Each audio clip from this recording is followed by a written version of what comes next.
I have a sign.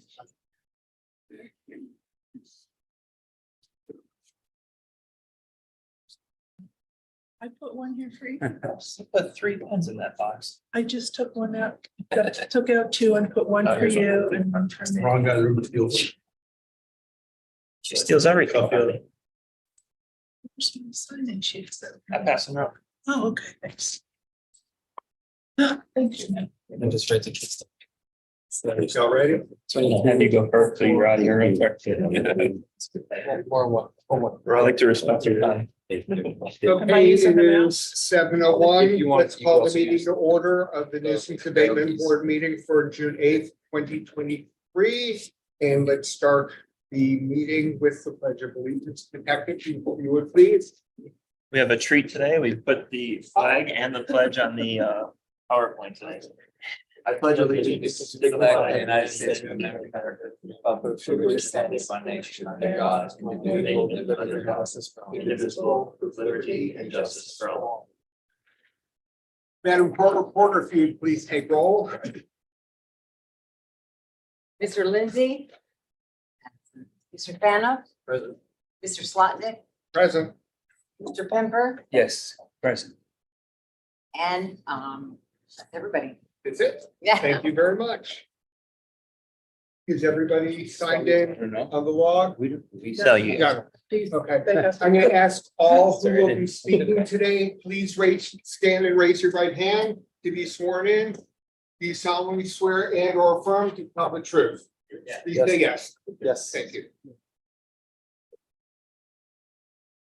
Okay, the minutes had been sent out by Joyce and I need an approval and a second, please.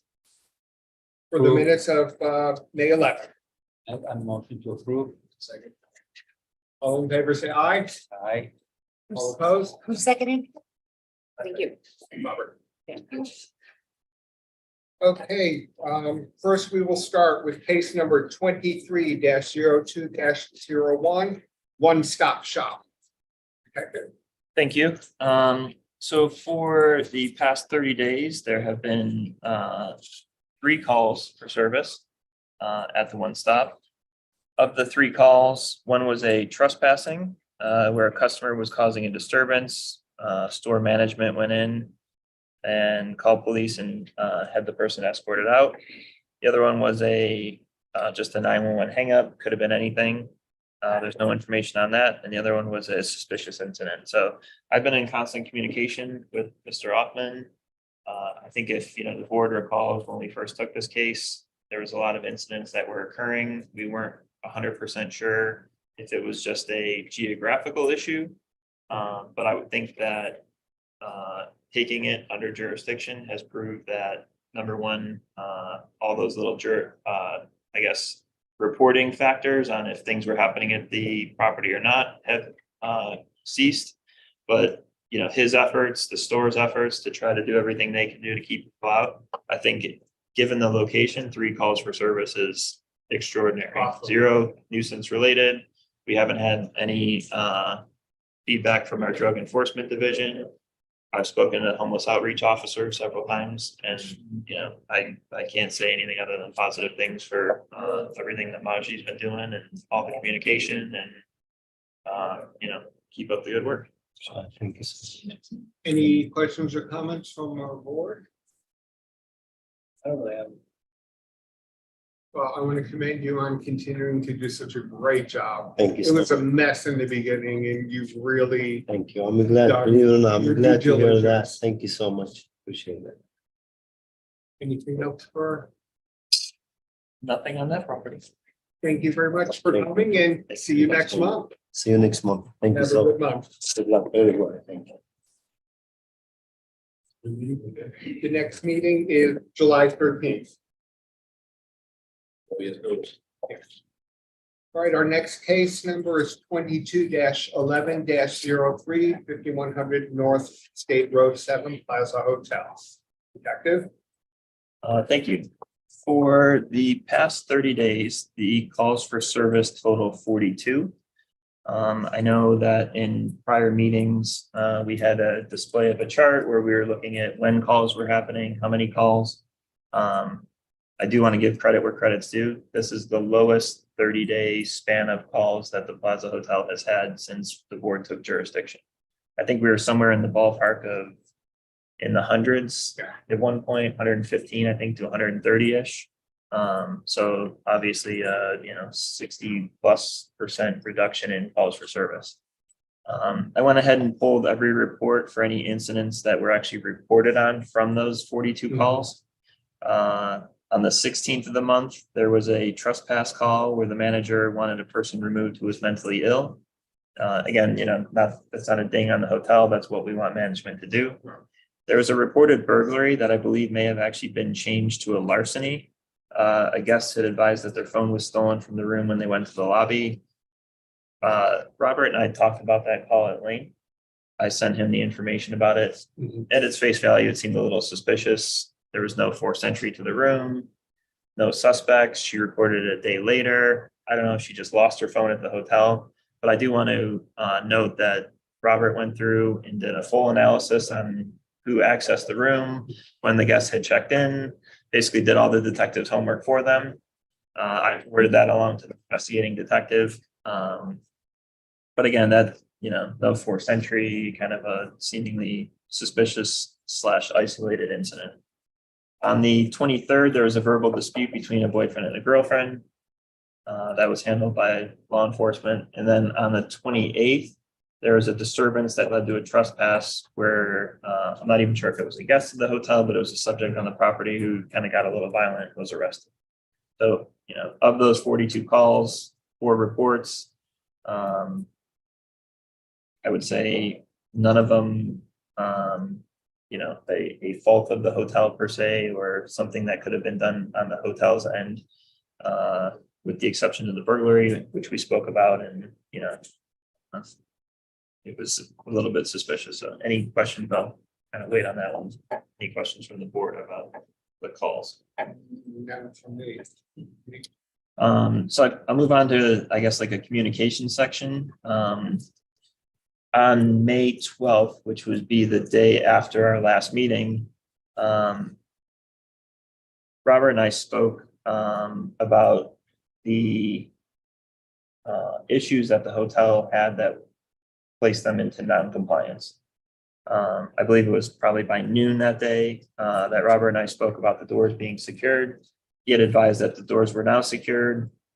He provided an invoice for future lock replacement or future replacement of those specific doors. I guess the past contractor never completed the work, and then new bids were received for door replacement. On May 15th, I went out to the property. I believe Joyce accompanied me.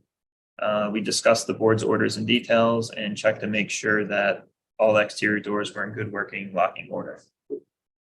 On the 18th, Robert and I spoke again. He advised that he had been working on removing any guests suspected in engaging in prostitution. I know that we had showed the board some of the images about what we kind of found online. I want to give him, all the credit. He was going through the ads and attempting his best to remove anyone on the property who was engaging in that kind of behavior, which is not an easy feat. But, as we stand today, when I went through those ads, the Plaza Hotel is no longer an advertised location for prostitution on those sites. So I don't want to say it's done, but it's no longer being advertised on those sites. Management also advised that hotel security would now be conducting door checks every hour. So on 5/23, I personally went out to the property, and so kind of just to, I guess, chronologically, we identified at the last meeting that there was an issue with the back doors. Right. We went out to the hotel, the problem was fixed. We then went back out. I then went back out on the 23rd and just did a spot check. And this is a photo of the back door. So that would be the door that faces eastbound, which is basically the very, very back of the hotel. If you want to hit the next. There's something jamming. I was gonna ask if that Yeah, so we're gonna just kind of show you a video. I wanted to show the Oh, board okay. kind of just it's a Right. plastic bottle, but Plastic bottle. you can just play the.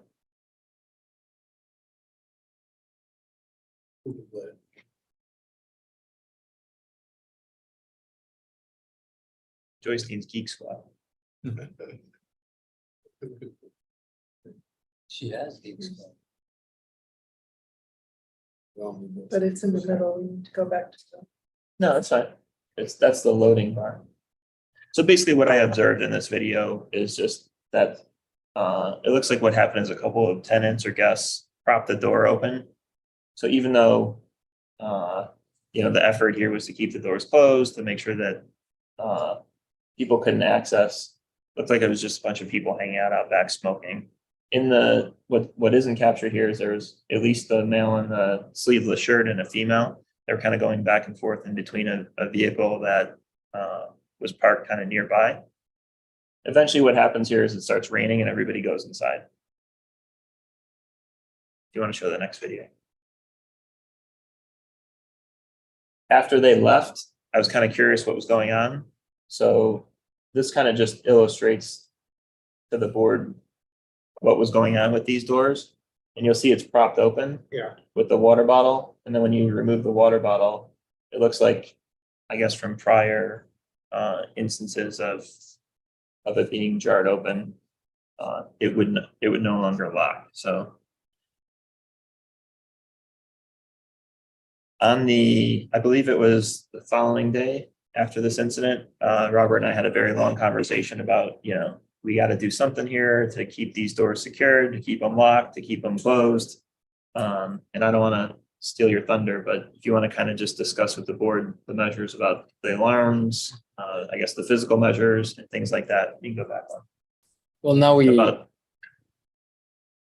About basically what the hotel has done to make sure that what you saw with the doors not closing doesn't occur. well, we now have 24-hour security like this was last time. So we asked our security to go every hour. So that's being done. And we have a report from guard tech from the security with pictures of the doors, if they're closed or not, or if the security had to close them.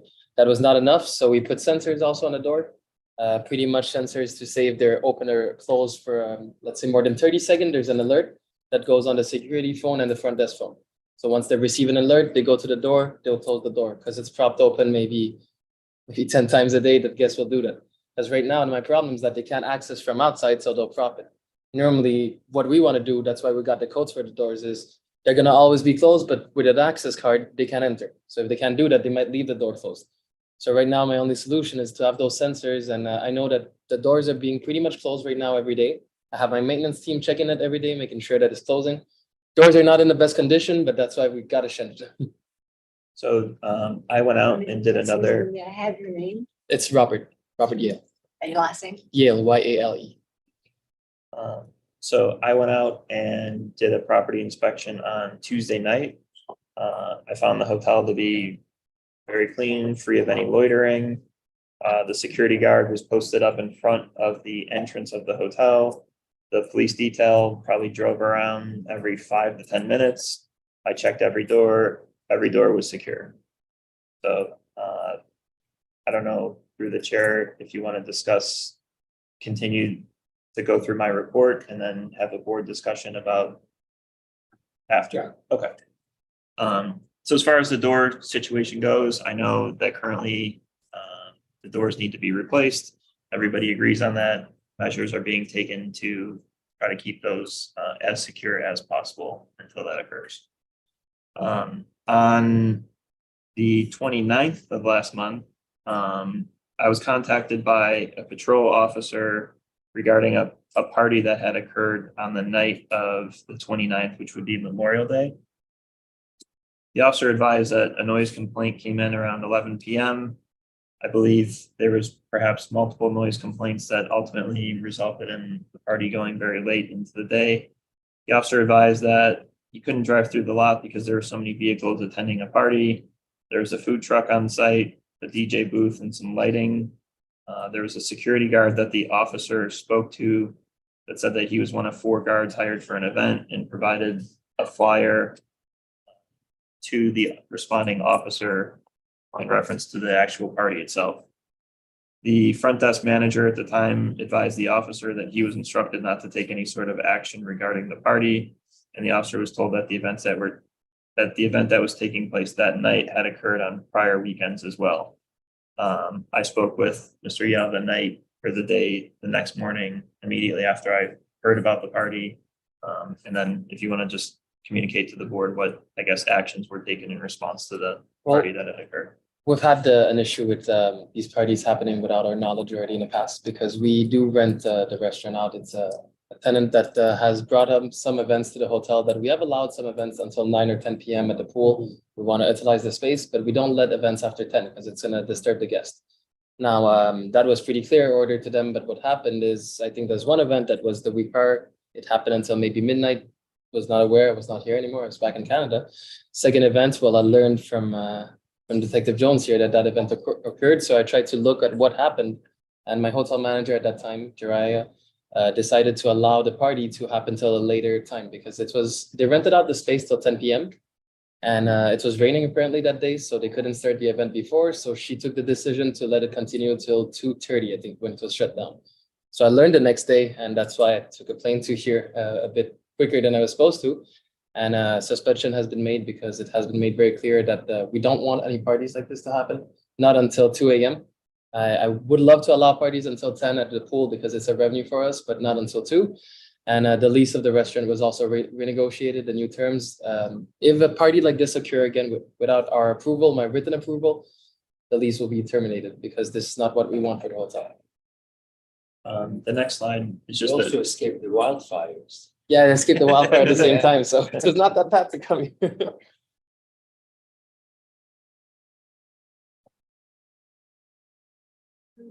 Is it gonna take, it's a video, a body cam, is it gonna take a minute to load or? This slide may have had trouble loading in. Should we go back? This is the only one. I could, take a look and see if I can pull it up.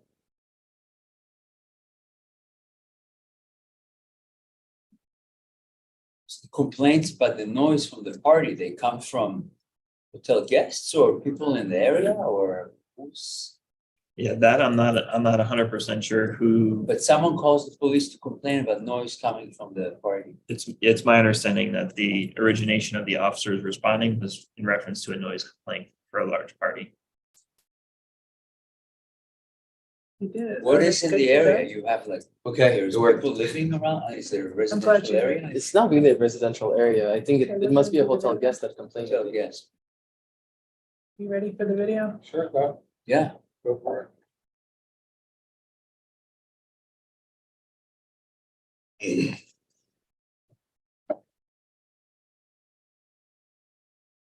$36.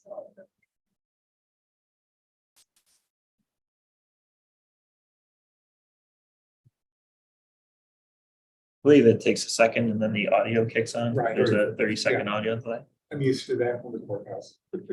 Do you need the audio? I have to cut the audio here so that I can get a double feedback.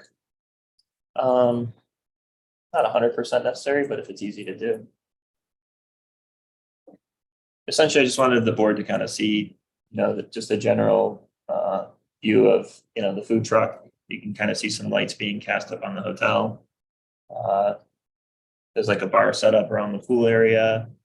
There's a lot of guests inside that general area.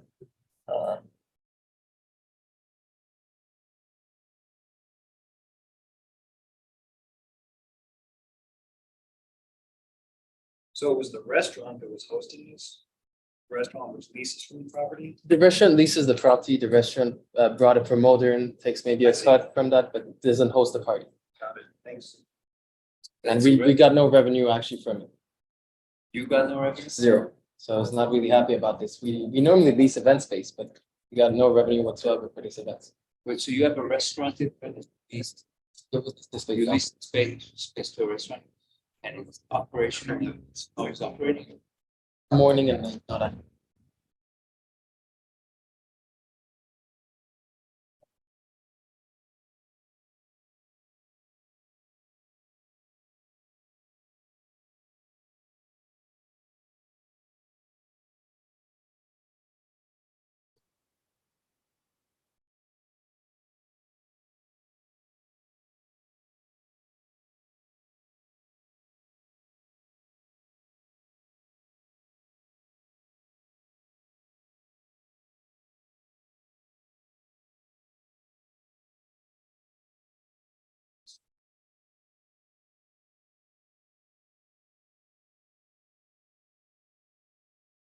the female who the officer was talking to in the dress was the prior hotel manager.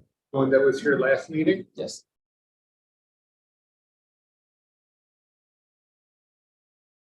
That's the one that allowed the party. 30, no longer employed by. For now, I did a 5 days, so it's not sure. Right.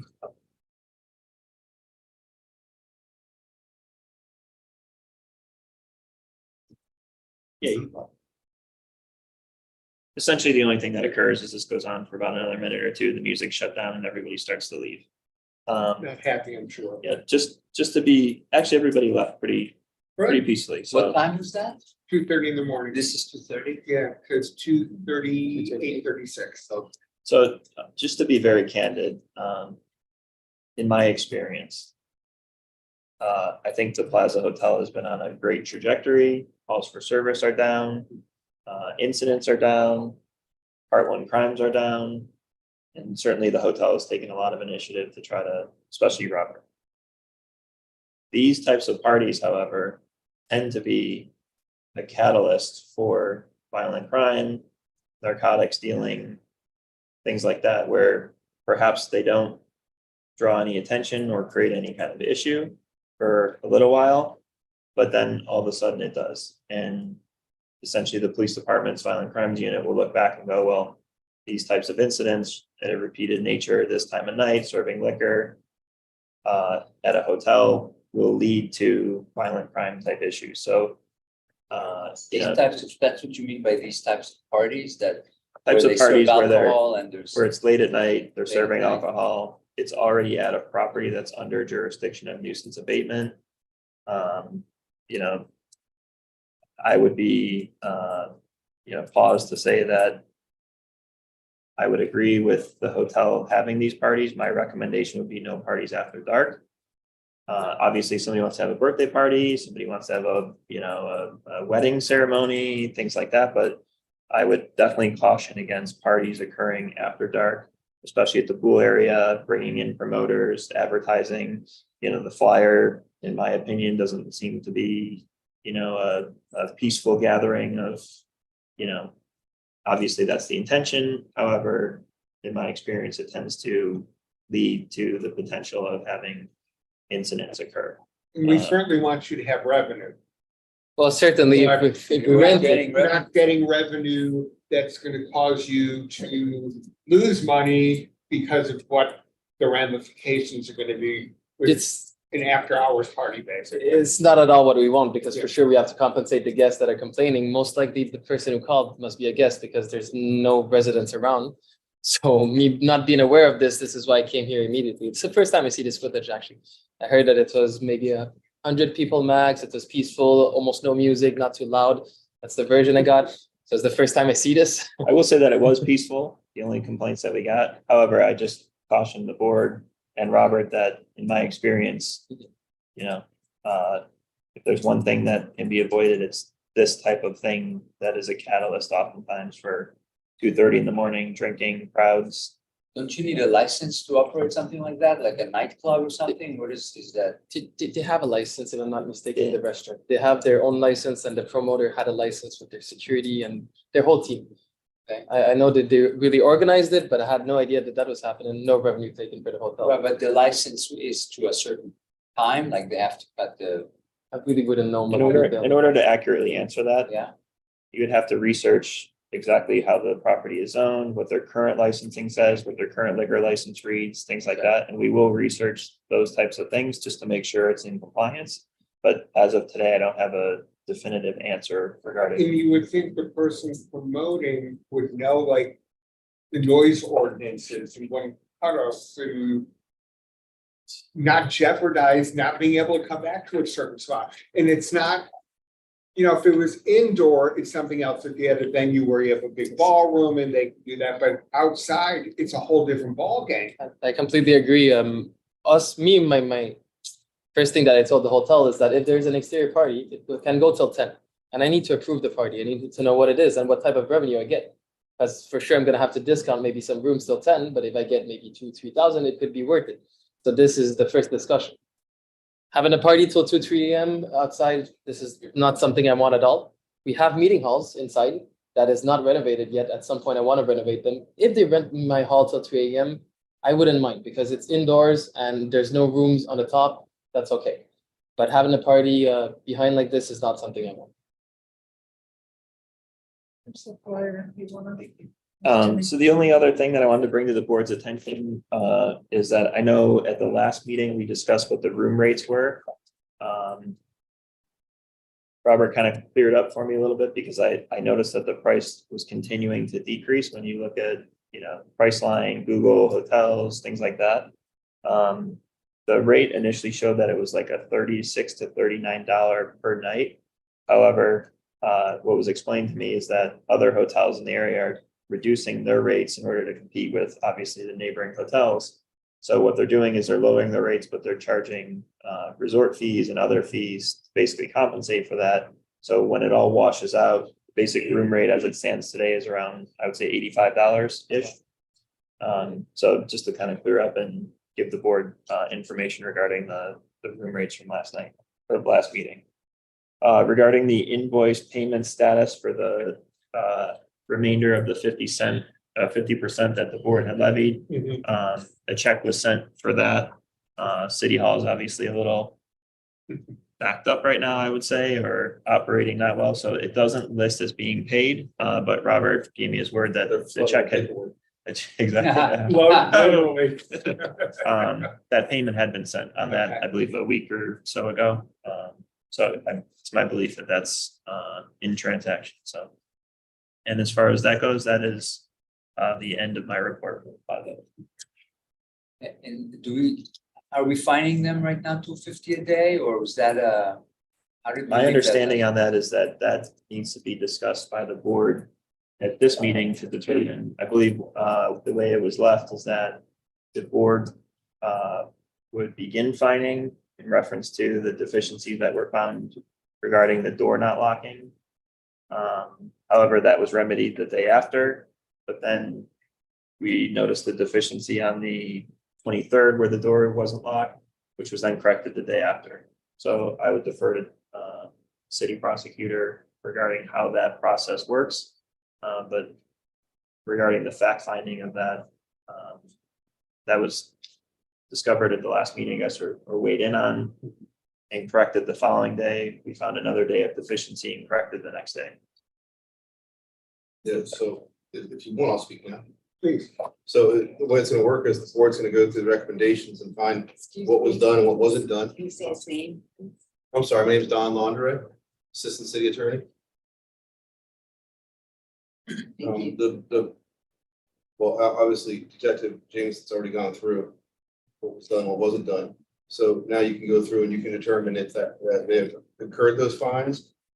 If so, how much, or if not, then what the recommendations are for going forward.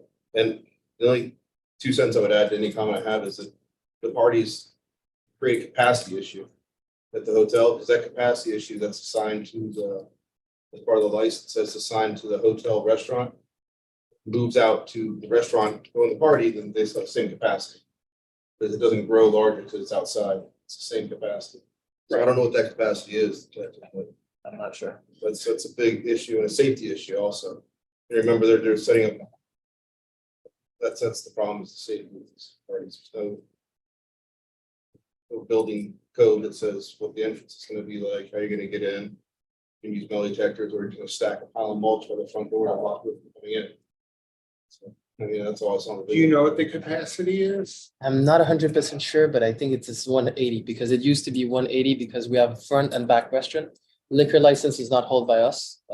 We used to operate the restaurant years and years ago. It was canceled. Now the liquor license is owned by the restaurant lease itself.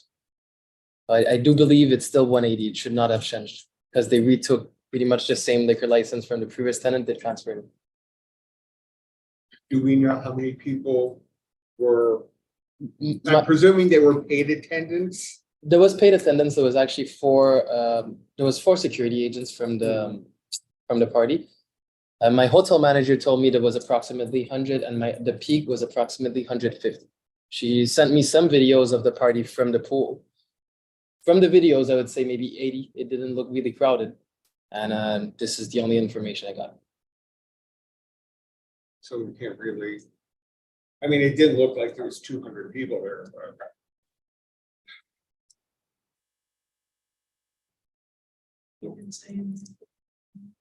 Yeah, when, I don't think we got there till later, right? yeah, well, the only response that we have that's on video is what the board saw.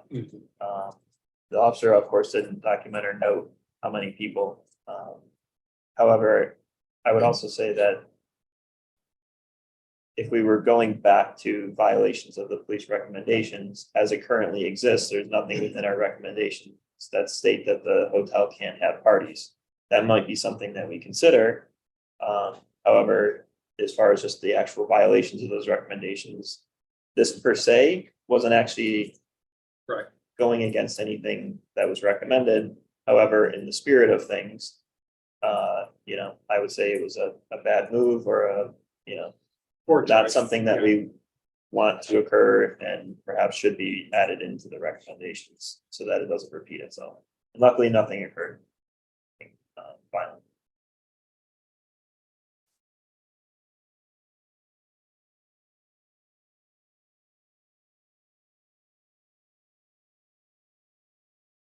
So it's up to us on whether to assess any of those per day things.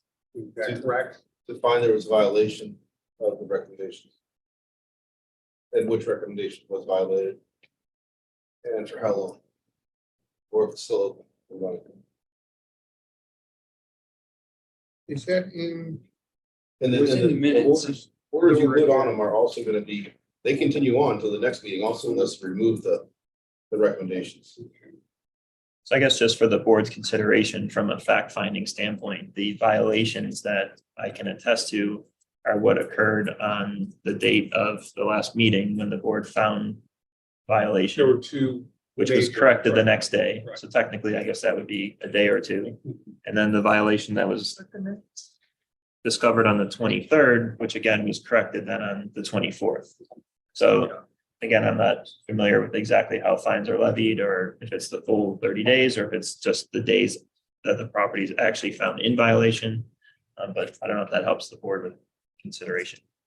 I know that there was a cash problem also, and a procedure was really written up by me and signed from all the employees, so I can attest that no cash was taken at all.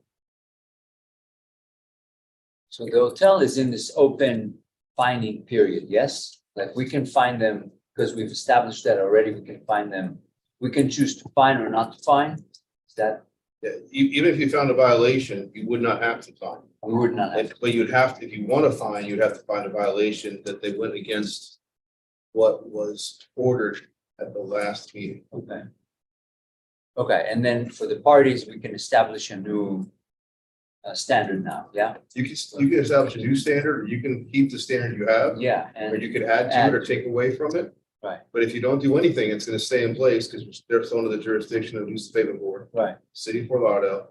And they have the orders from the last meeting, which run until they're taken out of the jurisdiction of the board, and the jurisdiction ends. I would be in favor of adding the recommendation about the party, the not having parties that beyond the time, whatever you want to do. It sounds like the So hotel's not interested you'll anyway. have to make a formal motion. Right. Yeah. I'm just discussing. Yeah. So, yeah, Just if I could. Sure. I think we should look backward first and go line by line and see what was complied with, make a determination as to at least the violations, and then after the sufficiency of that, maybe look at whether we should add it. That's my feeling, just because we see compliance, I don't see any reason to rely on anything extra. That's just me. You want to, so I'll go ahead and make a motion that we should just look for answers first. that's fine, sure. Is that good?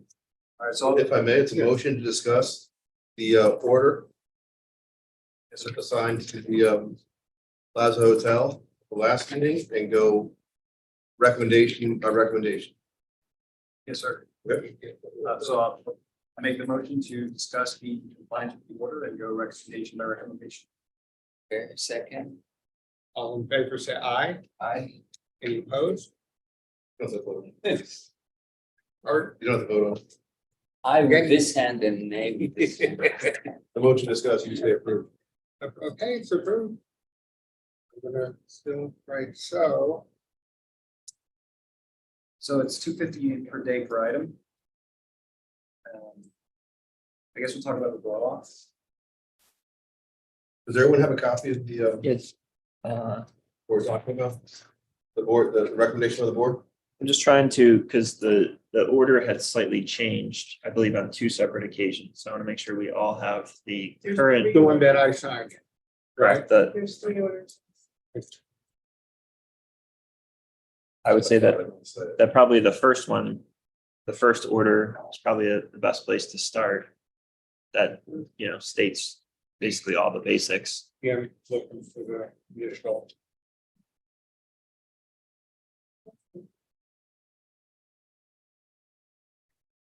Very good. Do I can give you the. my That's copy. okay, right there. I'm- My copy of the orders. I can also read them out if we want to just do a Yeah, yeah. discussion. It's probably what I have here. So the first item would be that the owner or owner's designated manager will file a no trespass affidavit with the city of Fort Lauderdale Police Department and post no trespassing signs on the property within 14 days and thereafter enforcing trespassing laws. The owner will ensure the affidavit is updated accordingly. I can attest that that is within compliance. Good. The owner or owner's designated manager will laminate clearly display within 14 days in a jurisdiction nuisance abatement signs measuring 16 by 20, stating that the property is under jurisdiction of the Fort Lauderdale Nuisance Abatement Board and is being monitored by the city of Fort Lauderdale Police. Placement will be directed by the detective. I can attest that that is being complied with.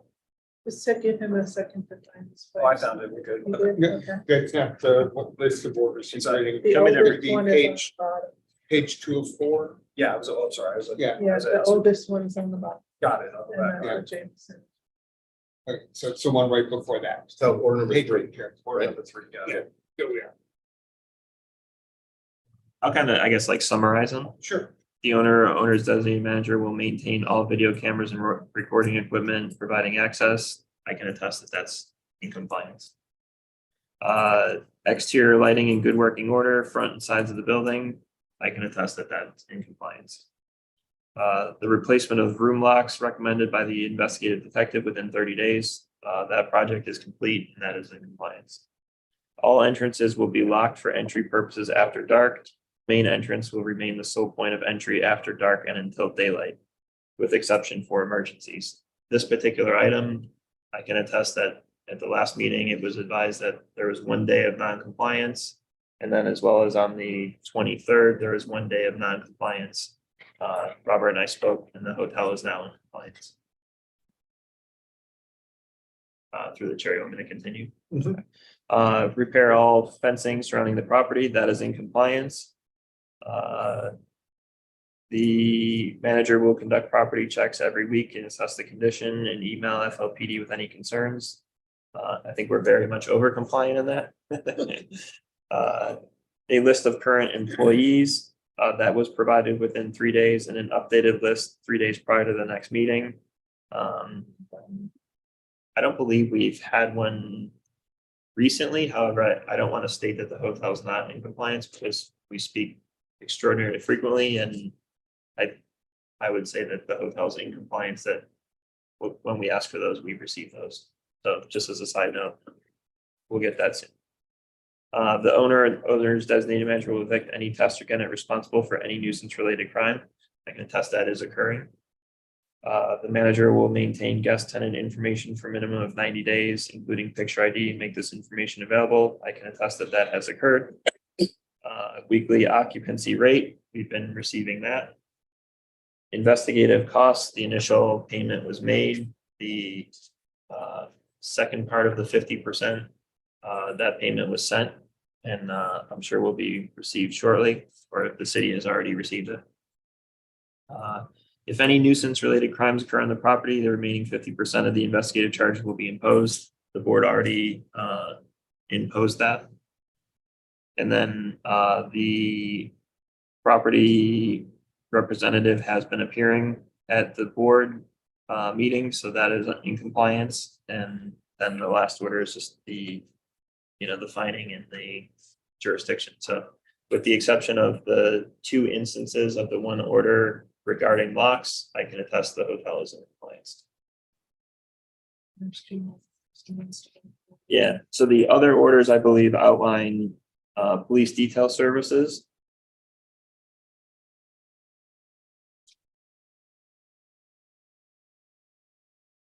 Okay, so I'm reading from the order on January 12th, 2023.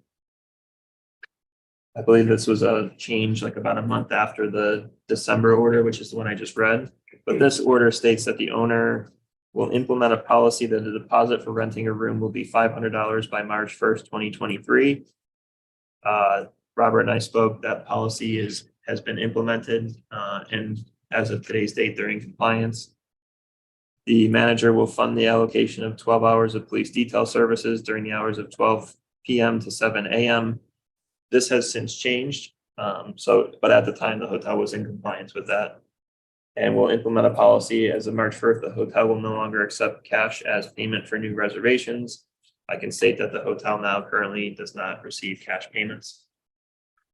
And then I believe the last and final order was a change made to the hours of the detail. And Robert, if you want to just state for the board what the current hours of the detail are for police services and security services. The current hours for the police detail is 4 p.m. till midnight, and for security detail, we have it 24 hours, 7 days. I believe that it was board discussion, and then the way that order was written is there was verbiage that it was as prescribed by the nuisance abatement detective beginning immediately. We've been in constant communication about the detail. Robert's met with the detail coordinator. I can state that the hotel is in compliance with. That's more than the original order. Correct, like it flopped back, right? Yeah, I think it's more than you see 8 p.m. to 4 a.m. Yeah, no, it's 4 p.m. to 4 midnight. p.m. to midnight. Yeah. Starts on almost. I think it's changed 3 times. Yeah. But the spirit of that, with adding that language, is that, there would be some flexibility in there as needed, but 4 p.m. to midnight is obviously 8 hours. And then they added security as well. Plus you have the other person there 24 hours. Right now, I have my security 24 hours, and they're making rounds always. I've talked with certain right for using the detail, because I did not know that we had actually the rights to use the detail. So now they're doing rounds of the hotel pretty much every hour with their car, and they have a presence inside the hotel, also in the lobby and on the first floor, just to make sure that no one is around. So that's been working out pretty well. I would say that the hotel is pretty quiet these days. I don't see any of these activities. Maybe if it's less quiet, it would be more on a Friday or Saturday, because we have much more occupancy. But even though I do not have anything special to be reported, when I look at my security report every day, everything seems like pretty much under control these days. Personally, I don't see a reason to fine.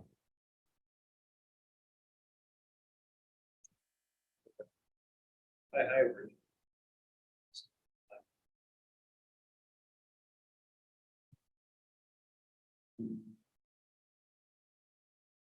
Have to make any motion just to. I just. I would.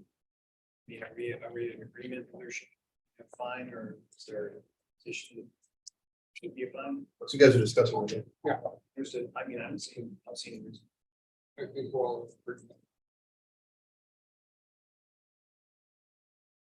Move on to the next item on the agenda, give a new date. There is just one more item, and I don't know if you want to speak to regarding the hours of the police detail. Robert communicated to me, that the hotel was kind of seeking, I guess, perhaps a change to the police detail. Not to take the words out of your mouth, so I'll let you. I'll explain a bit the situation. It's for sure that we're losing a lot of market share these days. We're trying to clean up the hotel, our occupancy is down. I'm adding security. We have a lot of investment to make to the hotel. It is hard for us right now to continue operating with 8 hours police detail a day, plus our 24-hour security. I personally would like to always continue the 24-hour security, and I've discussed that with the owner to always continue that. But I would really appreciate if we could reduce the detail, knowing that these days we have almost no more issue, I would say, at the hotel. The calls that were made prior mostly, well, there was one call, I think, for theft. I analyzed the door lock. I sent all the reports, all of our door locks and be analyzed. No one went in, except the customers. So I don't know what really happened there. We gave a lot of trespassing order lately to everyone that was not supposed to be at the hotel or any prostitution activity, suspicious activity. They all had trespassing orders, so we don't see these people coming back anymore. And since then, I'd say that the hotel has been in a much better condition or standing. What is that, a trespassing order? You give them- Well, we tell the detail that is here with us actually to give them a trespassing order. So the police detail give me a case number. And he tells me that the next time that they come, we can get them arrested. Because apparently it's hard maybe to get them arrested for others because there's no proof. But now they're not coming to the property anymore because they're telling it to these people that if you're coming back, you're gonna get arrested. Because before they would come back, different names, different, it's easy for them to come back, even though I blacklist them because they're gonna book through travel agency or whatsoever. Now they're not coming back because they know that they're gonna get arrested. If they come back. I know this may sound like a crazy question to you, but it's something we've done with trespassing at my church. We have a picture of everybody that's been trespassing. And we have a book where their name and a copy of that card that you were just talking about with the case number on there. We have that behind. Okay. On a board, we have the case number. I should have taken a picture, but we have the case number and the picture ID. Because we take the picture ID of every customer that checks in, and we have the case number. So if it ever occurs again, we already told our security agent, don't even mess with them, just call the cops directly and get them arrested. So what are you asking? What's your ask? My ask, well, To lower, my ask, Yeah, but by how much? my ask for sure would be to not have any police detail anymore. I know that I would highly appreciate, I would continue with for sure my 24-hour security. It would make better savings already to the hotel because we have a lot of investment to make to shed the doors, to get the property up to par. We want to operate this property better, not the way it is right now. So You don't feel the detail is adding anything right now? Like, does it make you more comfortable? I don't feel that the detail is adding much right now because I have my security that is patrolling also 24 hours. The detail, mostly they do some patrol the property, but not all of them. I gotta be honest that I'm talking with Sergeant Wright often that I need every detail to patrol. When I'm here, I'm making sure that they're patrolling because I'm going to talk with the detail directly. I'm sleeping there right now. But when I'm not there, I'm not pretty sure because some detail would stay in their car about 4 or 5 hours. And for me, it's not making much of a difference right now. My security agent, though, is patrolling the property. And I have reports. I have actually printed out a lot of reports here I could share that I have a 32-page report each shift of all the doors being taken in picture, of every incident that is happening, and all that is being sent to my email each day. So I know exactly what's happening at the property. my When are you question, there? Well, right now I'm there till the 16th, but I live in Canada, so I gotta go back to Canada at some point. my question, Well, I've got Jay that is up here that has newly hired that I do trust is gonna be able to keep the property within a good standing. He has a big experience in hotel management, working in Miami in the past, so I'm pretty sure that he'll be able to tackle all these issues, and I'm still gonna be in communication. I will try to be here in these meetings, and I'm coming to the property every 45 days normally, as I regularly do. Every 45 days. 45 days. my question goes to you, Detective Jameson, of what do you think the hours should be for, since they had the 24-hour person, but as far as the actual police presence? So I think that initially we took more of a shotgun approach to the whole thing, changing locks and security and police detail and, obviously some, combination of all those things has resulted in a 65% reduction in incidents at the hotel. So something worked there. Right. What I would caution is to say, let's remove the detail and then do we have incidents spike? And now we're trying to play catch up for the efforts that got us to where we are today. But I think it's impractical to say that in perpetuity, there will always be a police detail. So at some point we have to assess, is the scaling back of the police detail causing incidents to rise? How sharply do we want to respond to that? So I don't think it's an unreasonable request of the hotel to have a desire to scale that back. My recommendation would be, and we kind of discussed this, would be to perhaps keep it on what we believe to be the most high peak times, perhaps weekends at night, Friday, Saturday, Sunday, Thursday, Friday, Saturday, just from a general philosophy of when do the most types of incidents occur, when does violent crime typically occur, nights and weekends. Right now, do I think that there needs to be a police detail there on a Tuesday at 5 p.m.? Probably not getting your best bang for your buck there. But again, I would caution with removing the whole thing. Perhaps more of a philosophy, and we could see, we're only talking about 30 days.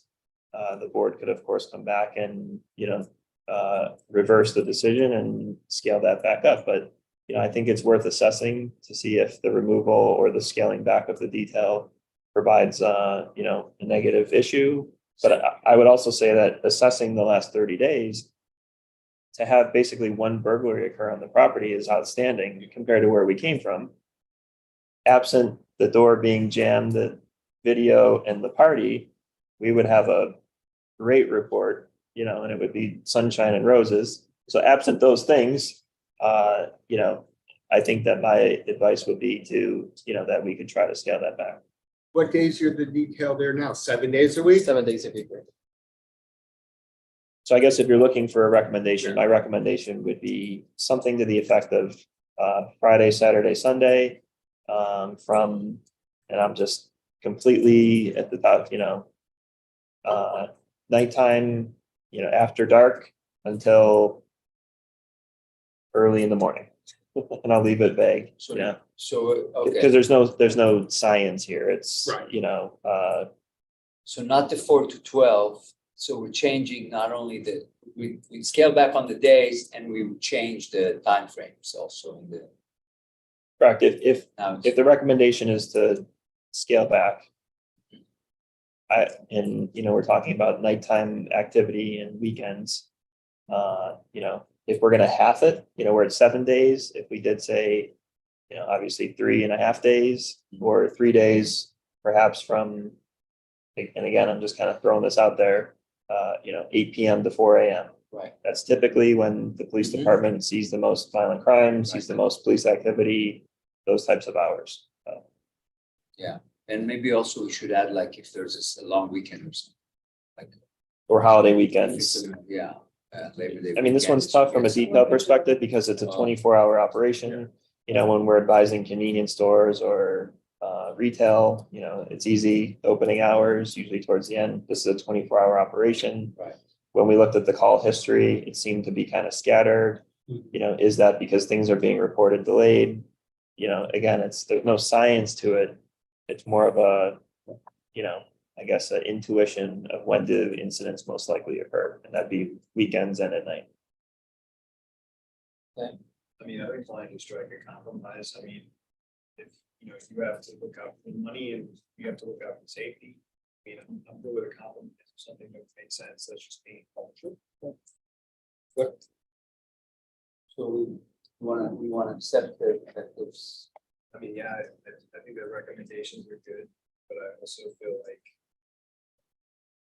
Well, we can always revisit it, see what happens, we can make a motion to make the change. See what happens between now and the next meeting, and we can revisit it every month if we have to.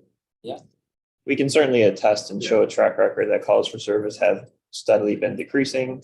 Incidents have steadily been decreasing. I think it would be pretty obvious if the change that's made is that the detail is removed by 50% and we see a call spike, then we're going to have to reassess and see, what can be changed at that point. That's reasonable to continue that trajectory that we're looking for.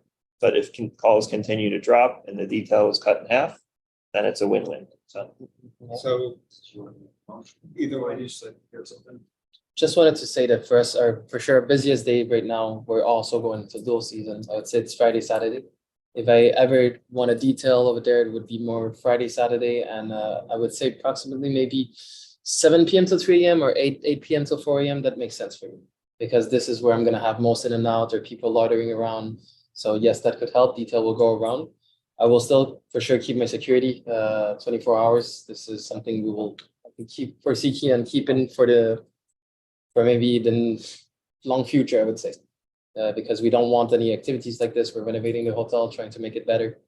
If we're able to get this reduced to, I'd say 2 days, 16 hours, I'd highly appreciate it. It'd help us in our operations. And I think what's in your favor is you do have security there 24 hours.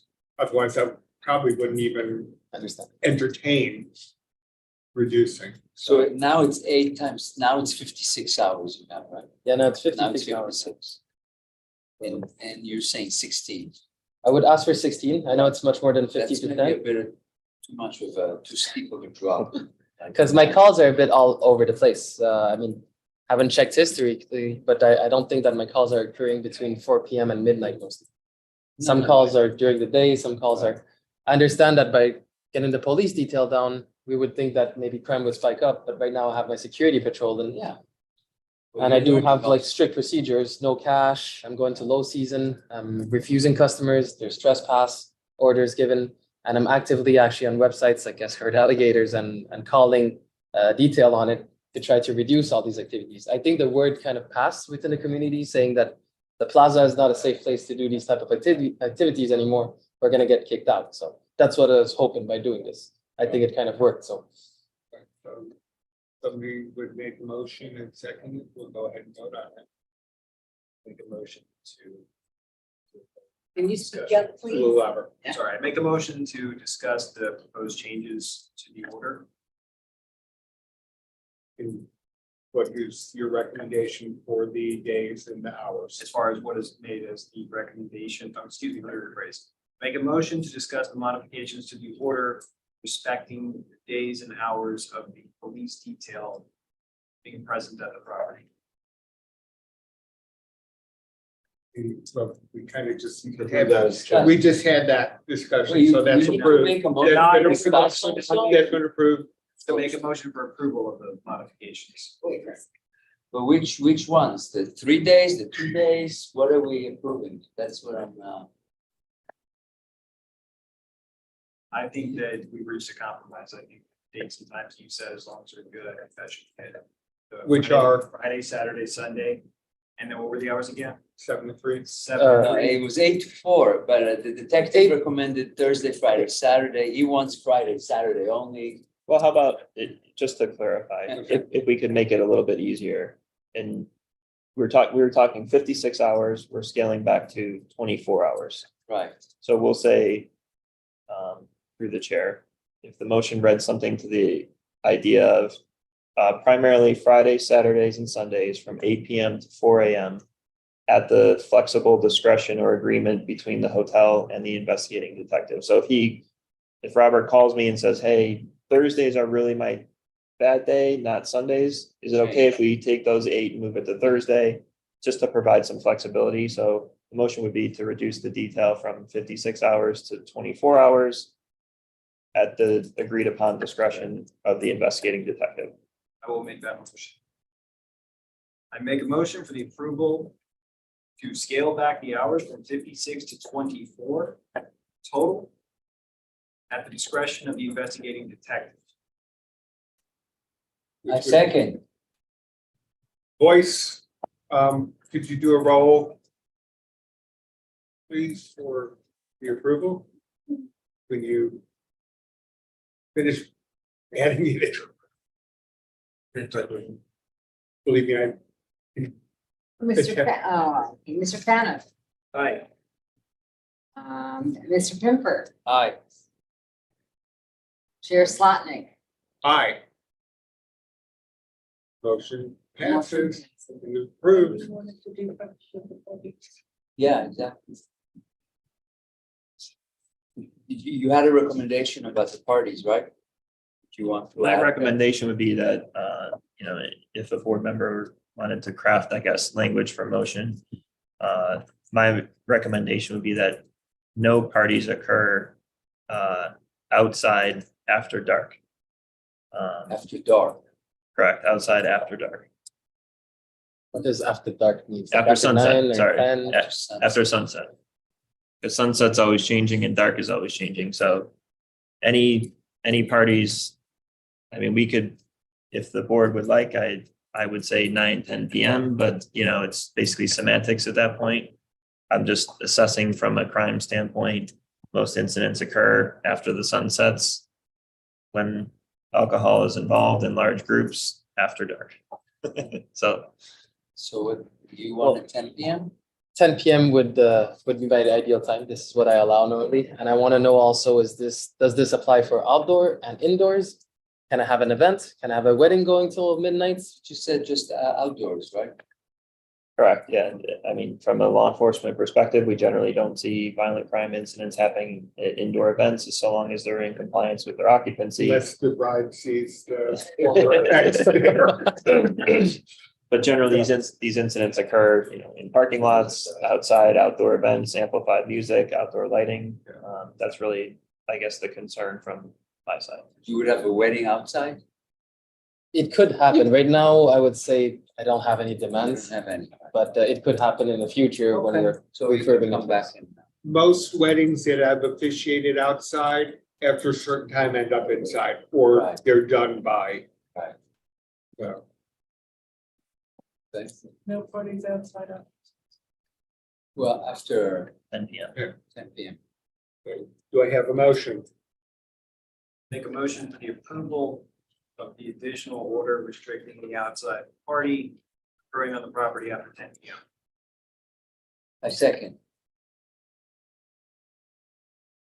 Approval of additional order. Restricting any outside party on the Beyond 10 property p.m. after 10 p.m. Thank you.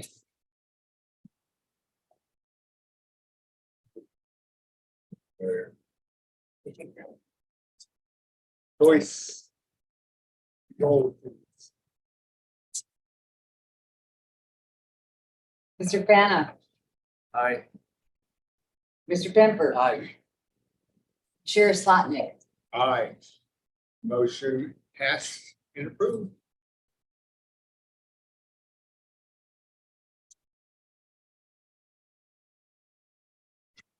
Any other discussion on anything for Plaza Hotel?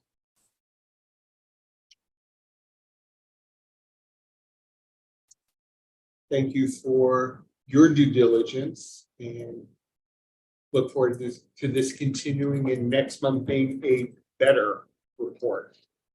And that will be on July 13th. I'll try to be here on July 13th. If I'm not, Jay will be here. But our effort will continue, and I hope these doors will also be successfully changed. My only issue is that I'm scared that they prop it open. I mean, they force crowbar it right now. Sometimes it happens. So I'm trying to get reinforced steel doors instead of just aluminum doors. This is why it's taking so much time. It's the reality of the problem. I don't know if it'll make a difference, but maybe just put a sign, this door is monitored by camera as well. There's a sign and there's a camera just in front. And last footage I have, there was a guy who came with a crowbar, forced the door. So that's why the door is in that condition. They fixed it, refixed it, and now I'm assessing of putting a reinforced steel door where they can't force it at all. Yeah. That would be ideal for me with impact glass. This is what I'm trying to get. Thank So you. you would be able to join us also by Zoom? That was I was asking last time. If I can join by Zoom, would be great. If he's in Canada, can he join us on Zoom? At a country like that? Could I give you an answer at a later time? I don't think the country The matters. country shouldn't matter. A matter of can he join via Zoom, just like. I just don't remember what the clerk said. Said they had verbiage about that. Yeah, there was some. You mean if it's legal, you mean? Yeah, I just don't remember. It's been a while since I've seen it, so. Okay. I'll just like to run it by the clerks first and then, the technology is there. I'll still have Jay that is going to be Yeah. representing the hotel physically. But if I can be at these meetings also, I would appreciate it from Canada. I have a question, Jay, if I could contact him. Of course. Give a card or. Not with me at the moment, but give you. To set up a meeting. You'll be here Yeah. till the. Me, I'm gonna be here until most probably 16th or 14th. I'm not sure. If we can set a meeting up on the 13th or 14th, that would be great. He'll be here starting on the 13th, so. Okay, great. I'll contact you back. Thank you very much. Thank you very much. Thank you. Thank you. Nice to meet you. Likewise. Leaving the 14th or the 16th, I'm not sure yet.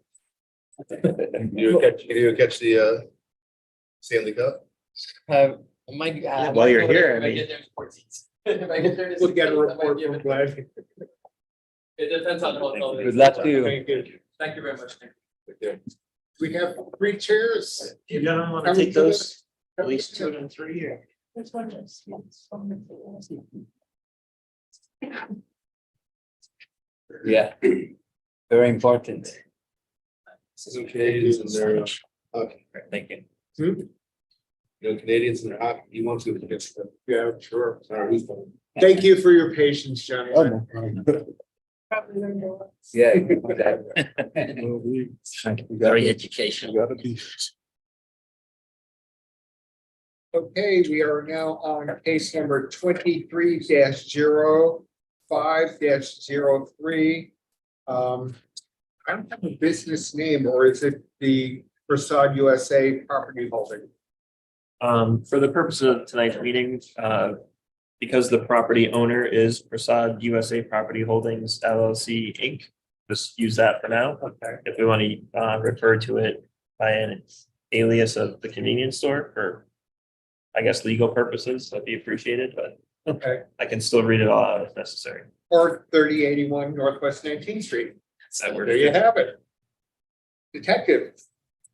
So the case before us is 23-05-03, which is the property located at 3081 Northwest 19th Street, and it's here for an evidentiary hearing.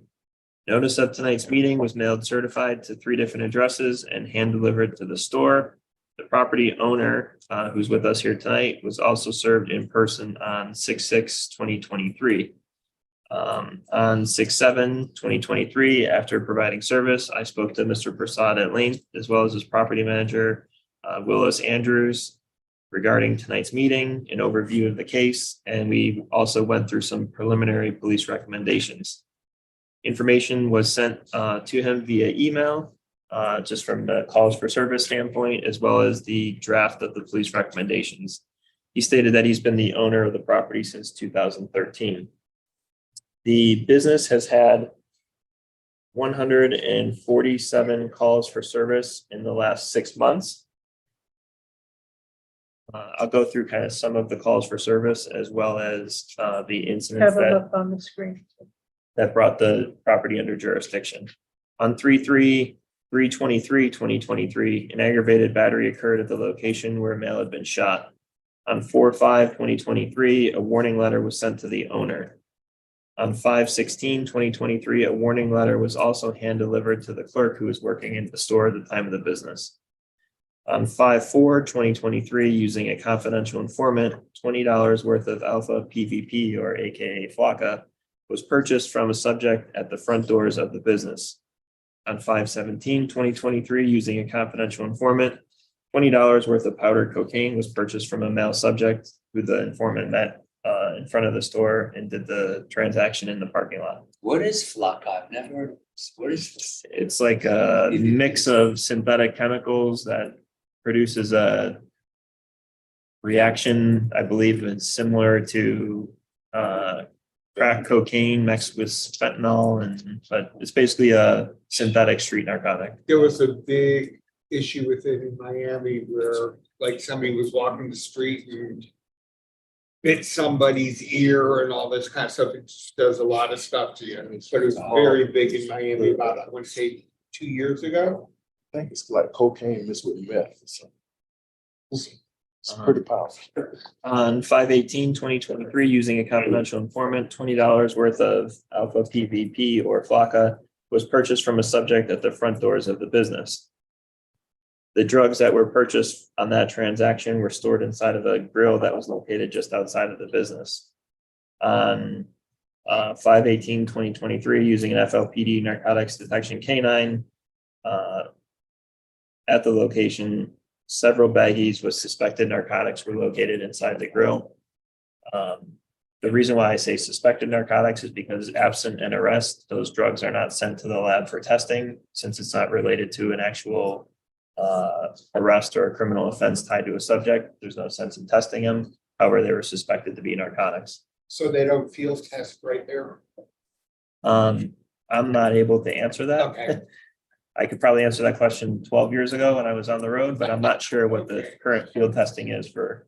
However, I'm sure the city attorney You could answer. is it, very well but versed in it. I could answer, but it doesn't matter. for the purposes of tonight, the fact that the arrest happened, Okay, we don't need to establish probable cause or that the defendants that were arrested were guilty or not guilty. Only that the arrest that's listed under a nuisance type of crime happened. right. And Thank you for the term. so it has to be 2 or more within 6 months. That's what he's laying the record on now. Thank you.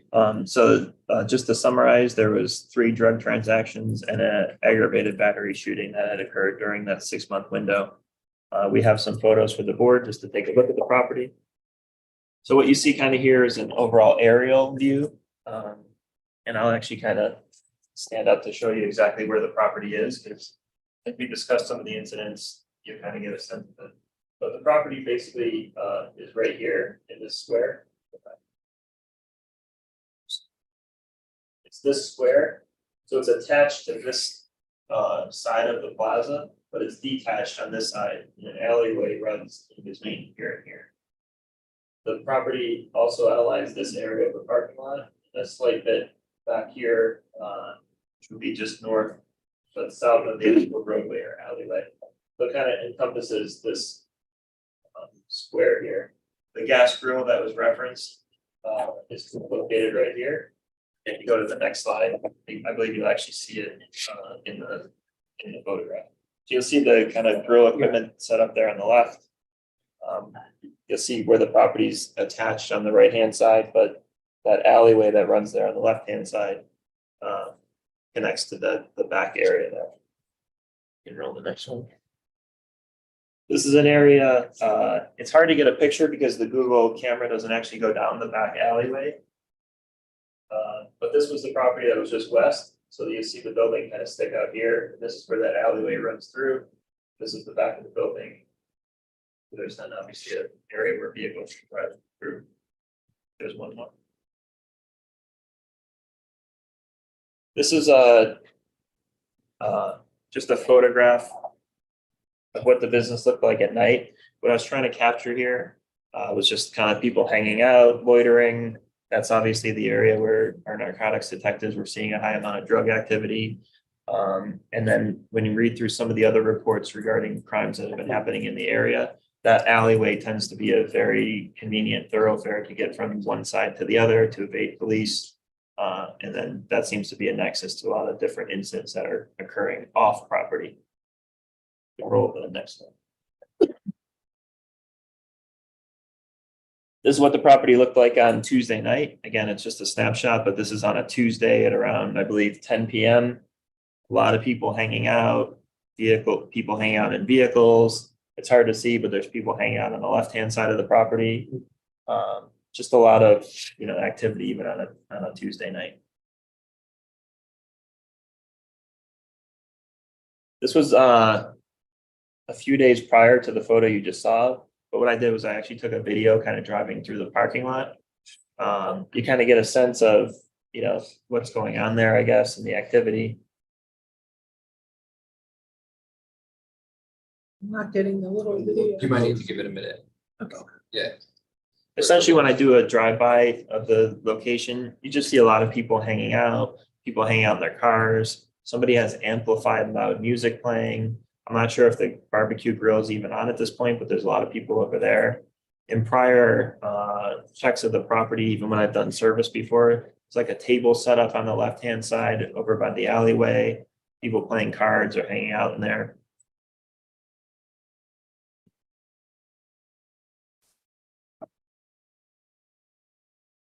I can promise you this worked in my office 4 hours ago. Lot can happen. And then we tried it on another computer and it worked, and we tried it on another computer and it worked. Here's your, yeah, It wasn't there. still out there. Now we'll get it. It's probably back on the computer in the office.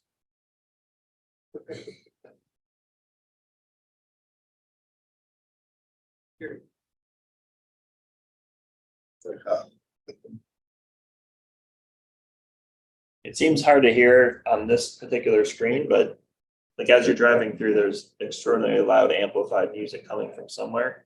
Not 100% sure where, but it looks like the front door of the business had been smashed out as well. And there was like plywood covering it, so it's kind of hard to see inside. But it looked like the door was almost like propped open. So obviously a lot of like foot activity, pedestrian activity. and things of that nature.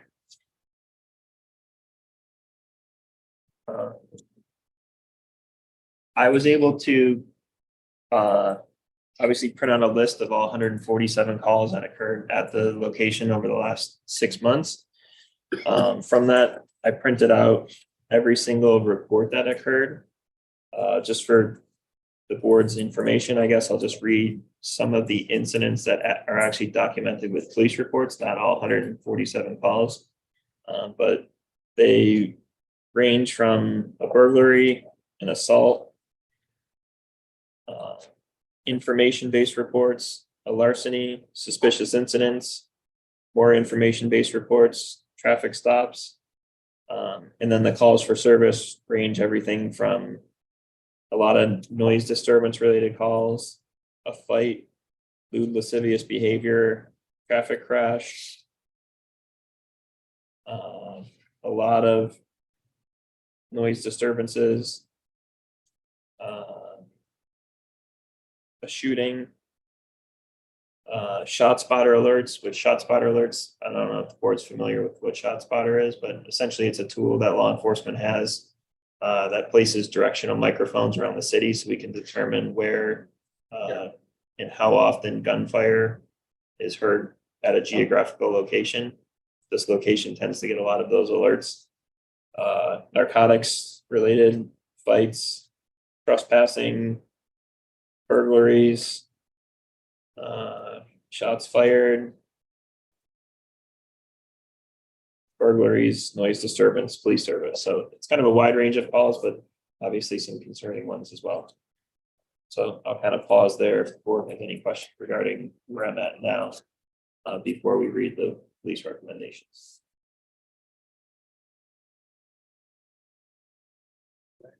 Who are the gentlemen? Yeah, so if you'd like me to introduce, and then they can introduce themselves. Mr. Prasad in the middle is the property owner. Okay. He's not the business owner. I'll allow him to explain what his relationship is, I guess, and who the other gentlemen are and what their duties are for the board. Thank you, Officer Jones, and good evening to all of you. Oh, first, let me say, I had the property since 2013, purchased the property in the business. And I was the owner operator until January of 2023, when we actually leased the building to the tenants in place today. So never had to be in front of a committee like this. It's all new to me. I've worked during those times, never had these incidents, because, we operate in a different manner and not permitted or allowed any of these things in front of the property. Because at the same time, I think from an owner perspective, I wanted to protect my investment and do the right thing. However, we see a shift because I have a tenant who doesn't have a vested interest in the property, but obviously have investment. And I get to thank Officer Jones. I never had a police visit at 9 p.m. for a long time. So, so it's important that he showed up and gave me this information. But what I have to say is the tenant in there obviously is not following the legal whatever prescription we gave under the lease term. And it's very explicit and clear, defined in our lease agreement with the tenant of what the expectations are with respect to following the rule of law, which we have done in practice. And I'm proud to say that we had a very good working relationship with Fort Lauderdale Police Department. For the time we operated, they had unfettered access to our cameras, and we work with them together in partnership to combat crime because it's safety for us. It's a protection. We were happy when we see our police department in our parking lot and being there with us. However, not sure what happened. And I think one of the things that triggered a lot of this is that as the landlord, I try not to interfere in the business operation and allow the tenants to do what they need to do to operate. So even though the tenants received this notice, they never disclosed that to us. And, luckily that Officer Jones arrived that night and gave me, that's how we got this notice that we had serious and concerning issues there.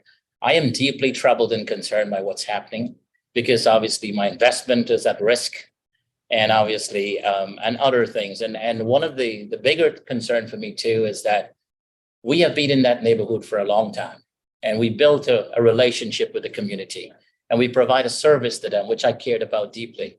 because a lot of the kids in the family knew us, they grew up in front of us. And when I see if we go back there now to visit, we get a lot of curse from the kids and who come there. Why you guys, brought these people? Because they have, and what we see happen in that store is the things that they do, the activities they practice, game machines. You are opening up yourself for people to hang out and to have drugs and everything. So anyway, this is Willis Andrews, he's the property manager. And by the way, I just want to share with this board, I was the chief procurement officer of Broward Health for over 19 years. So I'm very, very familiar with the red tapes and the laws, and I'm one that operate by the T, believe in it, live by it. So when we got this, because I was so deeply troubled and wanted to make sure that we do the right thing and the responsible thing, we got this on the next morning, I met with the property manager. We took immediate action the next day, and a formal notice was sent to the tenants. Today, the first thing, I was at the Fort Lauderdale Police Department to make sure the first recommendation was taken care of today. And we actually sent a notice to them yesterday asking a lot of these things that we know could be immediately taken care of. We give them until 3 p.m. today to make sure before this hearing that we have all those taken care of. We left the property before we came here to do an inspection to make sure these things happen. We found that some of the things were not even done. And we ordered them while we were standing there to remove those items. On February 22nd, an investigative officer from the Division of Alcohol and Tobacco was in the building. And I was not at the facility. I got a call telling me that we have an issue here, that sex-related pills and other items were in the store and that they need to be removed. They were ordered on that day. I provided the directive to them. And so I had faith that they would comply. However, that did not happen. I'm at a point where my confidence is at the lowest in the operators. And so I feel my investment could be at risk if I continue with that. But we're going to do, the commitment from me is that we're going to do everything in our power to make sure that we satisfy every single one of these recommendations, because not only it's part of our partnership with the police department to make sure we have a safe environment for the customer as well. Because if somebody gets shot there, I'm getting a lawsuit. So we have to protect against that, and also my investment. But if I can ask the property manager to speak a little more in terms of some of the things we have done so far. Are you okay with? If that's okay. Absolutely. Please. Yes, I, like Mr. Prasad said, I just got alert of this the other day. I was very astounded and very amazed when we, and I know them personally, the business owners, and when we drafted the lease with them, we had confidence that because they own other retail shops, we just thought they'll do the right thing. Everything they asked for, we gave it to them. They wanted quiet enjoyment where they get to, run the place. They agreed to cover all expenses. They agreed to take care of the exterior and the interior.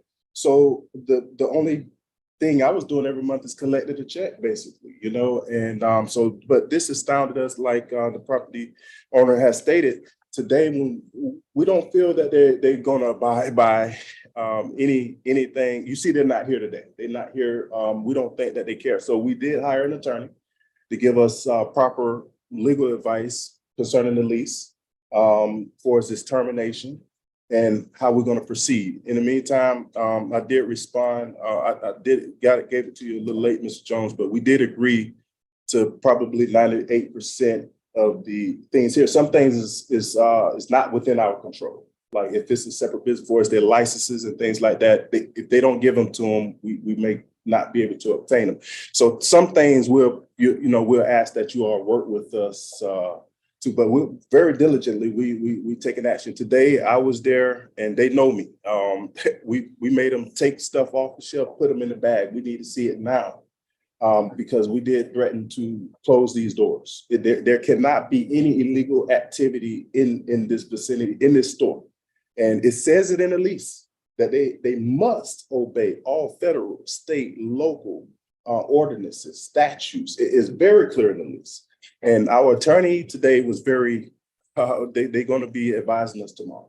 So I assured the board that we're gonna work closely with the detective to make sure every single thing is done right. And we, like I say, we're gonna get advice tomorrow on where to go from there. But our confidence is not that deep in the tenants right now. We're working to see if we can terminate that relationship between the landlord and the tenant. Is the business owner invited here also? Yes, I sent them the emails, I sent them a copy of everything, as the detective says, someone served them. And they We don't have lied. jurisdiction over them. We We have only, jurisdiction over it's it. only the owner, the property owner Yes. Correct, that we look to. correct. Yeah, the enforcement arm of the board is through the property owner. The property owner is then tasked with carrying down that enforcement through whoever their tenant is. Which we have actively took action immediately. And we're gonna be monitoring every day. We until it's attempted done. to engage with the business owner. We personally sent them letters. We sent them certified letters. I've been out to the business several times. I've hand delivered them to the clerk to give to the property owner. And I've received absolutely zero response from any of those communications. I'd like to say something before you go on to clarify something. Okay. I'll hang on. At this point, through the chair, before I believe the conversation continues on regarding what the police recommendations are, I would state that it's probably a good point to Make the motion to accept. make the motion that if the owner is going to stipulate that the property is a nuisance, and then we can go through what the police recommendations will be. I guess. I'd like to make the motion that the board receives any stipulation with parties. We just made one too. I can't make a motion, my recommendation. is that Yeah, Accept it as a new. I'd like to make a motion that the party stipulate that the property is a nuisance and that the property is under the jurisdiction of the nuisance abatement board. Second. We have a stipulation. Stipulate that the property is a nuisance and is under the, And the nuisance abatement board finds the property to be a nuisance. stipulate that the property. Yes, sir. And then language, I'll put it, yeah. And then the nuisance abatement board finds that the property is a nuisance. Going on. That is here. That he's relates to president. What is written stipulation? So can we have? You second it?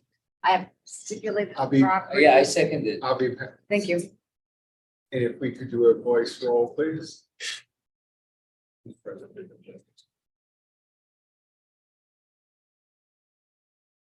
Mr. Fanoff, Aye. Mr. Pembroke, Aye. and Chair Slotnick. Aye. So this has been received as a nuisance under our jurisdiction for the next year. And now let's have discussion on the recommendations, please. I have So something to say before you start that. Mr. Prasad, I sent you this information that Detective Jones brought to your house the other night. I mailed it certified on the 24th. There was a notice left that there was certified mail there for you and you didn't respond. So we mailed it to your home. I also mailed it to the address that's listed on your documentation, both on Sunbiz and on the property advisor's website, and it's a empty lot. So that comes back to me. So we did mail it to you. Okay. You just didn't go to get it, or I don't know why you have an empty lot Just listed. have a quick question. I'm sorry. All right, that is important. Is that because of the registered agent information on the corporation that owns the empty lot? On Sundays. So just to give an overall picture. When we first started to engage with the property and realized that there was an issue, our first step is to send a warning letter. When we sent the warning letter, it was sent to the registered address on Sunbiz of Prasad USA Property Holdings LLC, the property owner, which is listed as mailing address 2420 Northwest 19th Street. I think 2420 19th Street is a vacant lot. Yeah, I don't own that property anymore. So Years ago, I owned that. But I think when the update was done on the annual filing, that was not updated for some reason. They didn't update the Right. registered agent. so obviously that needs to be updated. Yes, What- so it. yeah, We then tried to provide service to the actual store. However, the store owner, the store business owner was not relaying or communicating that information to the property owner. However, the property owner If you did receive the warning. received a certified warning letter on April 25th.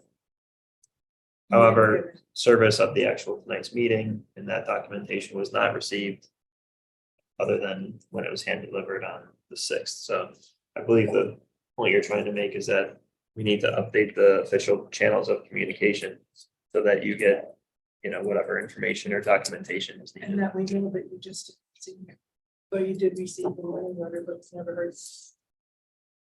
Can I address that?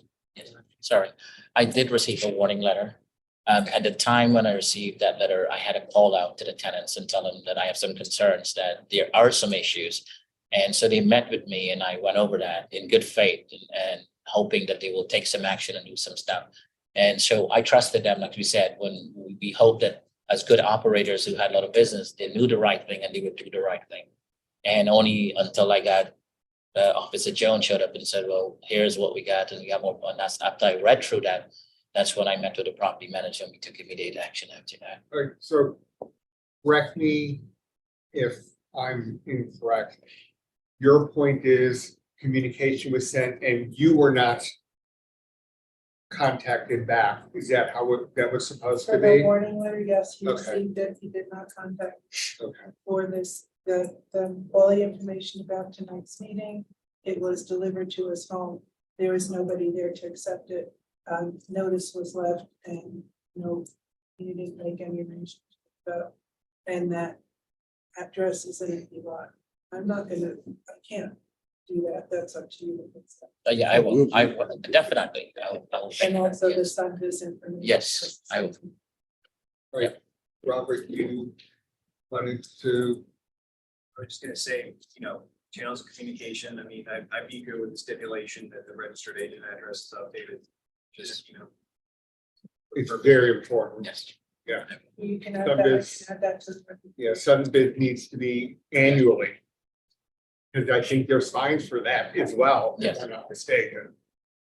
Okay, Detective, you want to go through Sure. the recommendations now, please? We'll have them posted up on the screen as well, but I'll read through them as diligently and quickly as I can.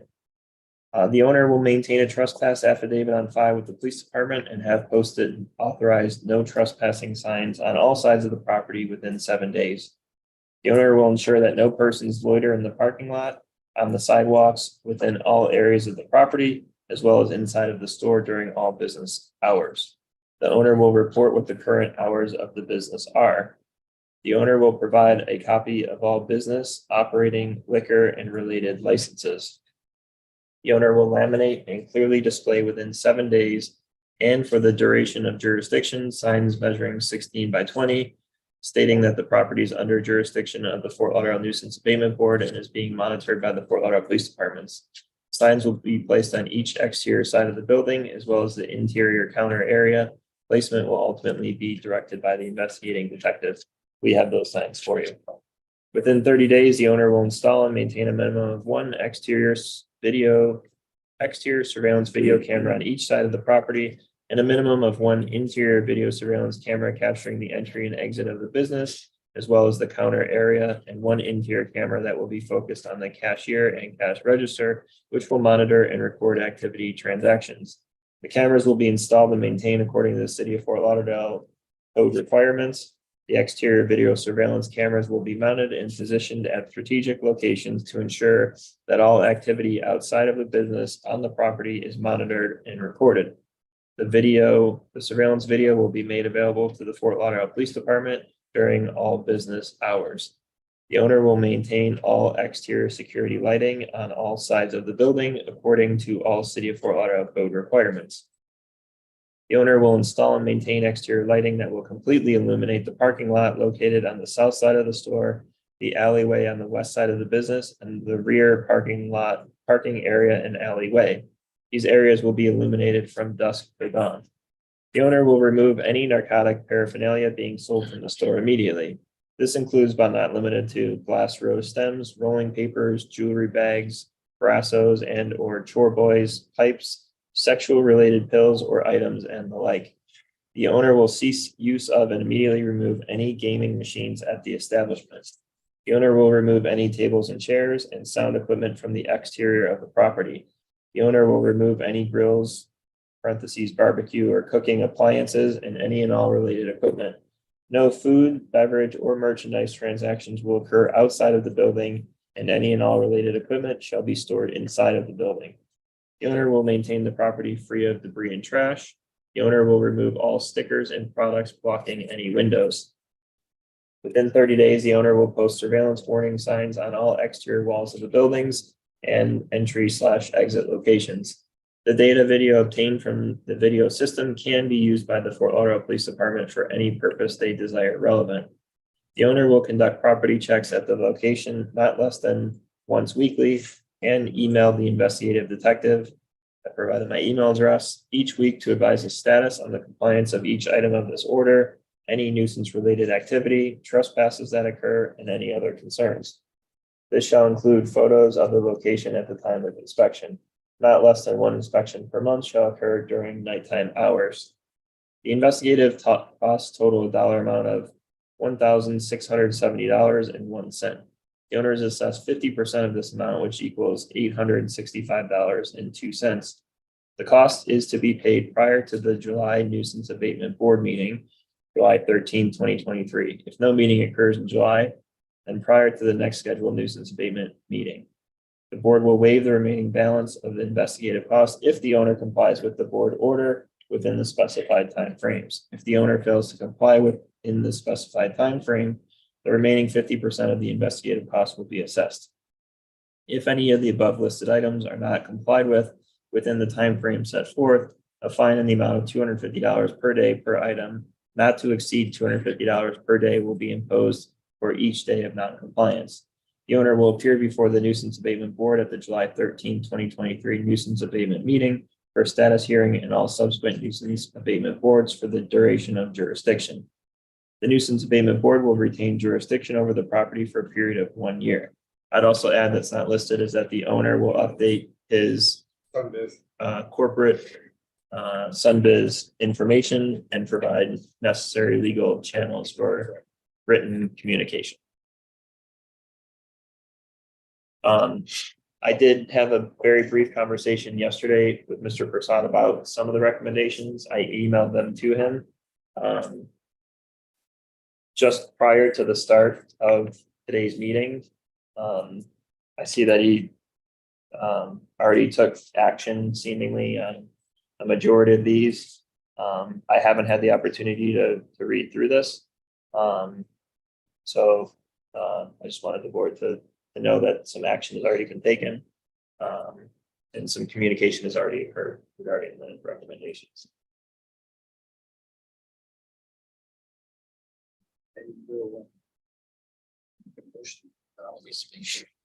I second.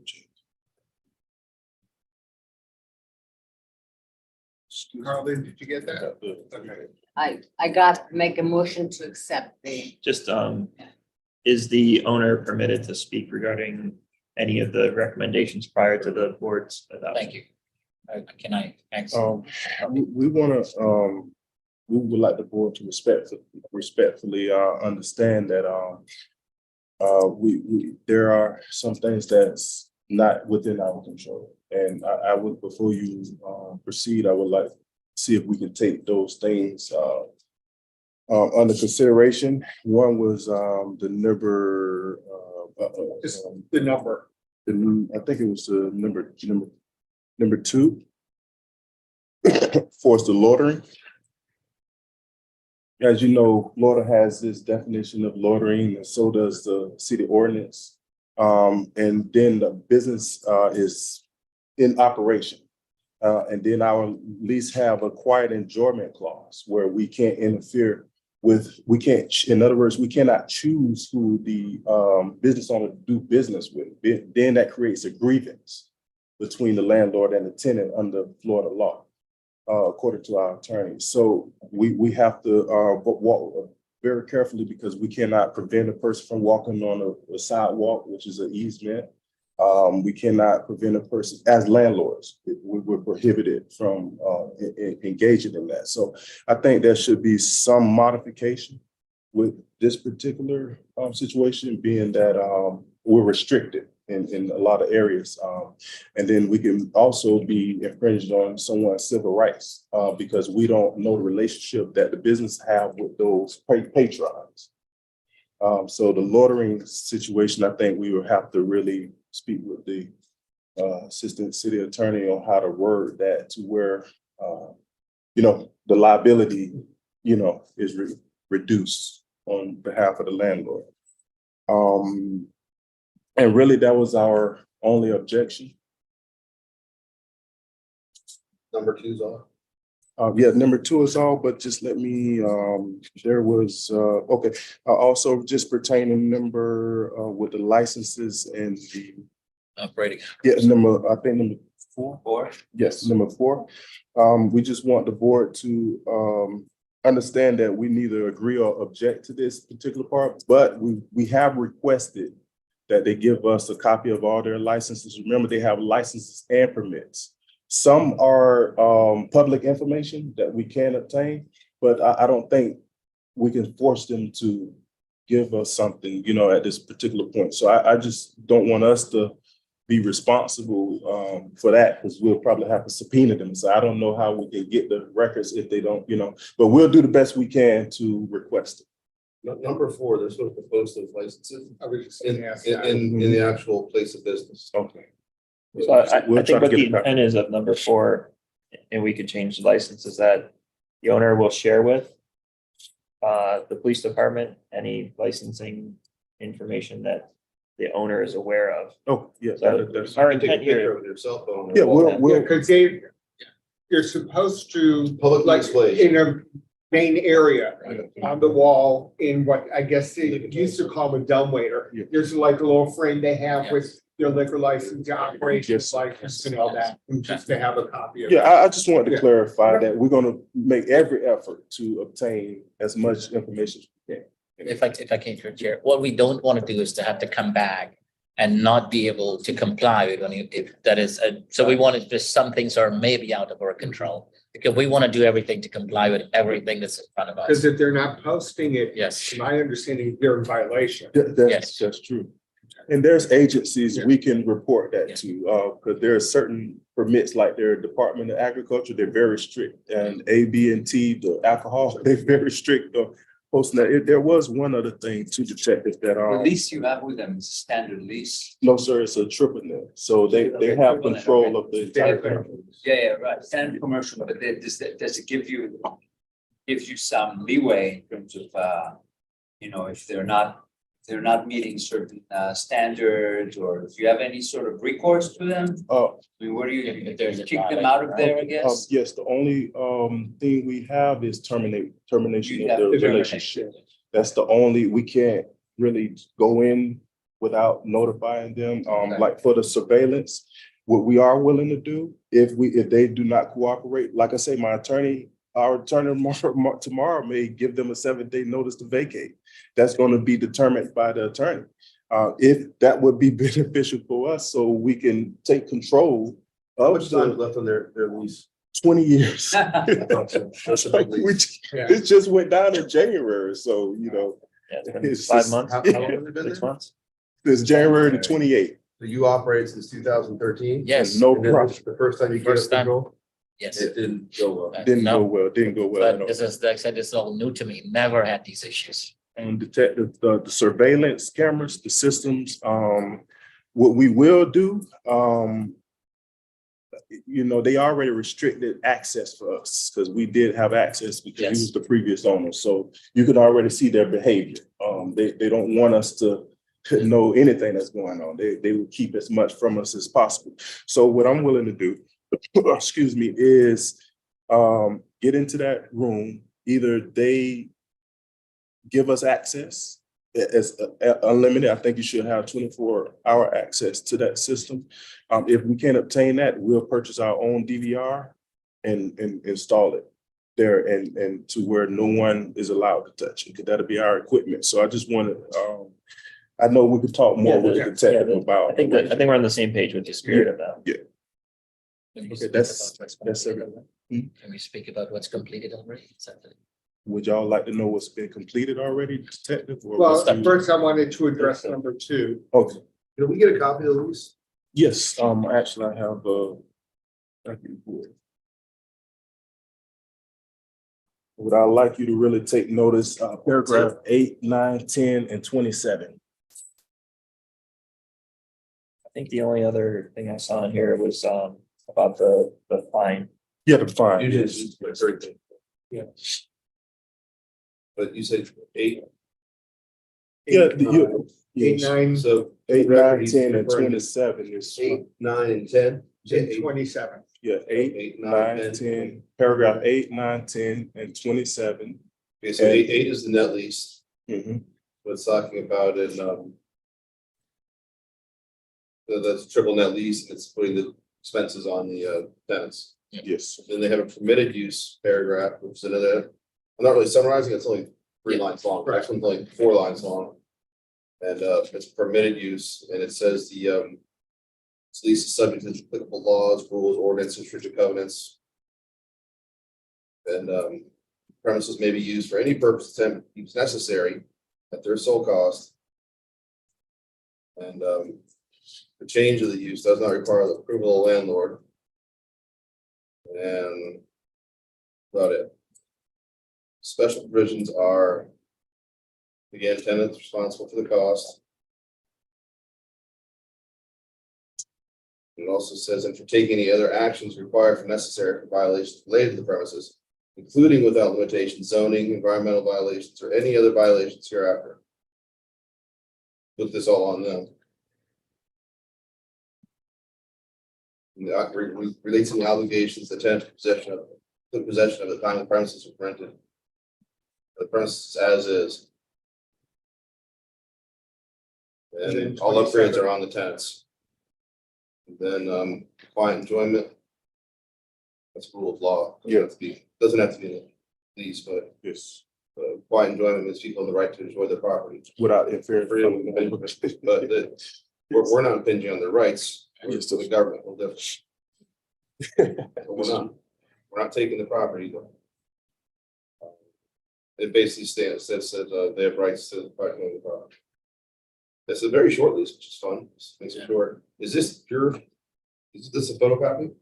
We can keep this. No, Yeah, you can real. keep that. Yes, sir. This is signed. Yeah, that's a copy. Is that signed or is that a copy? Yeah, it's that copy. No. I mean, that's not the original, it's a copy of the signed lease. Oh, you know different what? than it. Let me It's see, like a because signed copy. my secretary gave it to me, so Maybe I it's need like to a double copy check or- that. That could be the original she I put don't want on the that copy. I file. want a copy. Yeah. Of the original. She probably gave me the Oh, copy. does she? Do you have a color copier? That might be more- I need to check because my administrator probably pulled it out the file. Oh, geez. And so, because I said, bring me a copy of the lease, so she probably Brought brought you me the the lease. original. Looks like just a really good copy. You think so? Yeah, I think so. Yeah, But- 21 and not 20. I It's not emailed, notarized. I emailed Probably you a a copy. color Oh, you did. copier. We're not gonna help break the lease or anything like that, but I just wanted for our record, we'll look over it, or disseminate it amongst each other and go from there. It's up to you how you handle the relationship to your tenant, Yes, sir. but these fines are gonna come down and they're gonna be part of your property. Mhm. They're gonna run with your property. They're gonna go and they're gonna get, they'll get put as liens on your property if they're not paid. That's correct. And the business on the property could get shut down and the liens will remain. You'll be stuck with them. The tenant will run off and he'll sue you under the 20-year lease. So I think it's good to get an attorney. I want to address. So for the record, I'm giving this to Joyce Air to maintain as a records keeper. And I'm gonna ask her to email me a copy of that and everyone else so we can look at it later. They wanted to address number 2. Now loitering, and I understand. I believe I understand what you're saying is about people being there. Loitering to me is somebody who's standing around Have no for business. hours at a time, right? Not conducting business. That's loitering. Somebody coming to the store, buying something, hanging out for 5-10 minutes is far different from somebody being there for a long time, not doing anything. Am I correct in that? Okay. Yeah, so my recommendation, attorney, is if we will enforce the statute, whatever need to be enforced on the tenant is what my recommendation is because that's the area that we have. So we'll do the enforcement. Our attorney is gonna write them and send it certified mail. About Okay, so that, so. let me start from the beginning. On number Yes, sir. 1, when you you're gonna fill out a trespass affidavit. He did that today. That's done. Okay, so that's gonna give what that gives the law enforcement officers, for all police department, the right to come on your property, Mhm. grab someone and tell them that it gives them the right to act like an owner. Or like a landlord, or like someone, like a management on the property. Anyone has control of the property. They can walk right up to them and say, what are you doing here? And they say, hanging out, drinking a Gatorade. Get out, is what they say. They're gone. They can walk in and they can see someone sitting in the corner inside the store. Get out. If you don't, go to jail. It's that fast. They have to listen, they have to obey, and that's the way it's gonna go. It's not like an optional thing where people can tell you no. It's where the store will tell you no, so that the way it's written, I understand is kind of tough to deal with, but that's just how it is at this point. And you're gonna be tasked with ensuring that. That's where you're gonna put up a camera.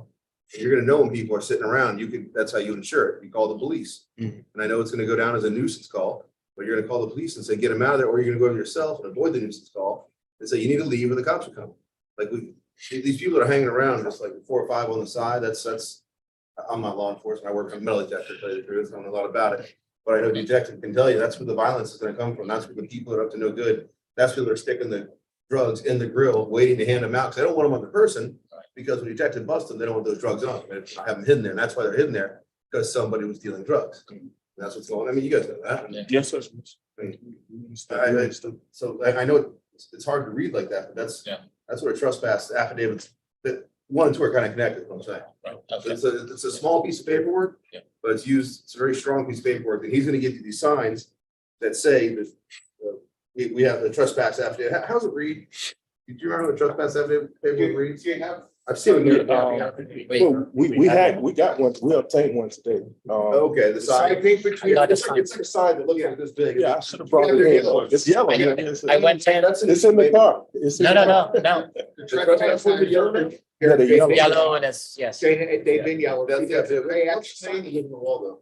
It's a big yellow sign. It's that yellow? Basically, Yeah. all people on this premises have been, trespass Yes. warned. I didn't sign it, but I got the signs already this morning. Because you got the signs, you Yeah. post those on all corners and Between that and the nuisance abatement signs, that should. the patrol, Yeah, they're notified of it. They just grab people and put them, they arrest them. They don't want it, they're not on a mission Just a to record of it. direct the customers, direct the neighborhood. What they're gonna do is say, you gotta leave the property. Yeah, and And that's. there's no right to be on a public sidewalk. There's no right to be on the street attached to the building. There's no right to be in the alleyway. That's all news media. The public sidewalks, they're not public, they're privately owned. The sidewalk runs through the private property, as part of the way cities work. We put in sidewalks, we put in roads, but that's all your property. It's all private property. Easement, yeah. They have the right to travel, they have the right to hang out. Like if they set up a tent city like they do in California, we're gonna take them to jail, not doing it. Yeah, And you also have the right, if there's somebody, if you go on your property check, which you're probably gonna increase the amount of Yes. property. a lot. You have the right to call the police and say, hey, look, I want this person trespassed.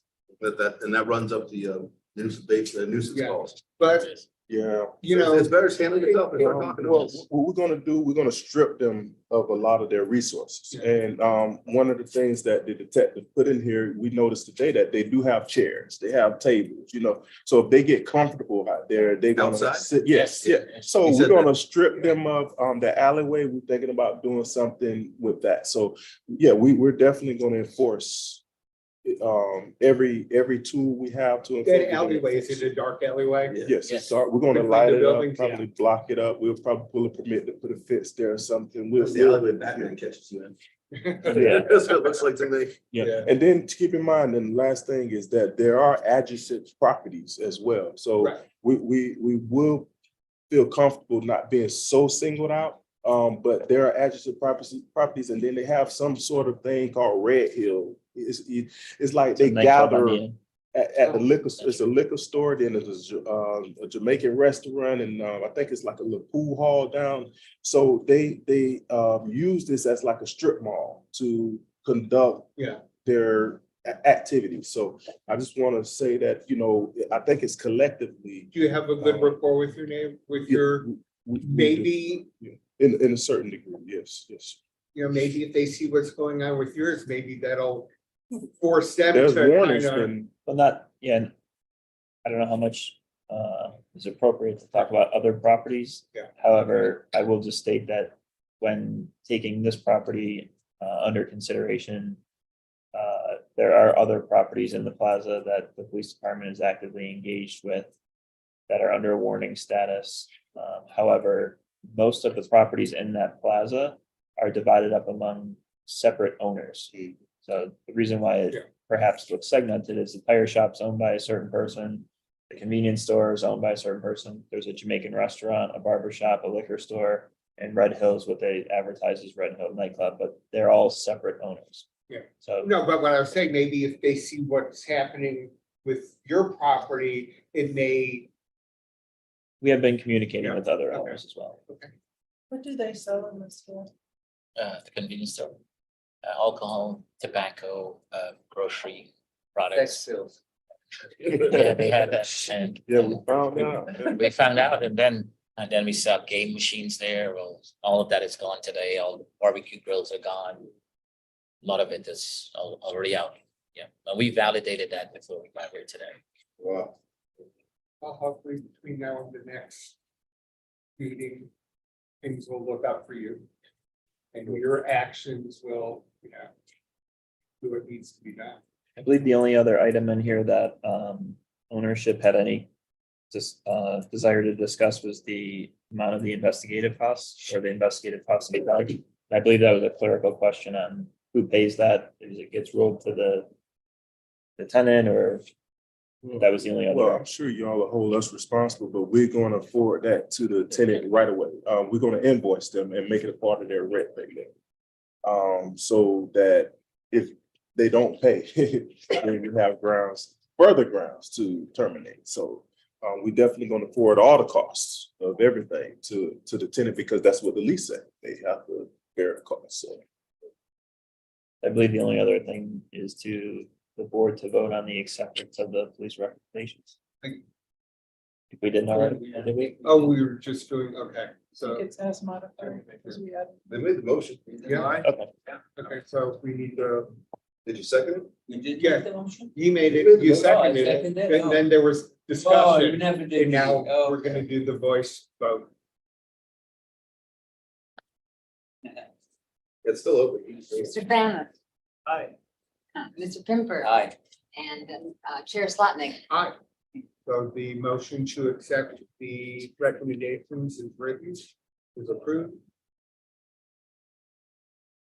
that's all I have. Gentlemen, thank you for, Thank being so patient. No. I never heard to the third person. Yes, good evening, everybody. My name is Gitanna Prasad, this is my brother, so I came as, I used to be helping the operation of the business for like a number of Bodyguard. Motion support. We never had any issue like this, and this bothers me a lot, so I choose to It's come. gotta be tough, Yeah. you know, it's like watching your baby, Yes. you know. It's hard for me to visit there now and see all this thing now, you know. Yeah. Okay, so the next meeting is Thursday, July 13th. So we will Good luck. see you then. We thank you for being here and Thank you. Appreciate it. appreciate it. We'll be in touch. I'm gonna give you some signs now, Yes. but we're off Friday, Saturday, Sunday, so maybe we'll get together early next week. Yeah, we can do that, but we wouldn't be able to. Pass here, right? It does pass here, but basically the board would take that up in consideration for next Next month's meeting, meeting. okay. Yeah, we want to make, just Yes. what we do is from here, we take the order gets typed out, it goes through legal, and then it gets filed with the county. Before that's actually then the legal jurisdiction.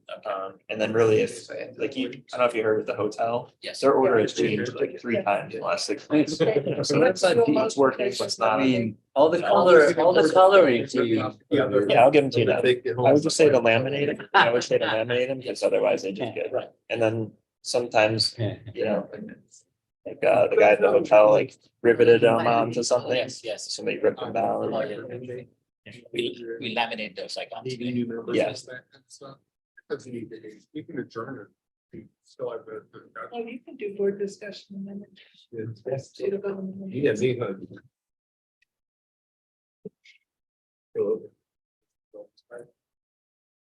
All my stuff. Yeah.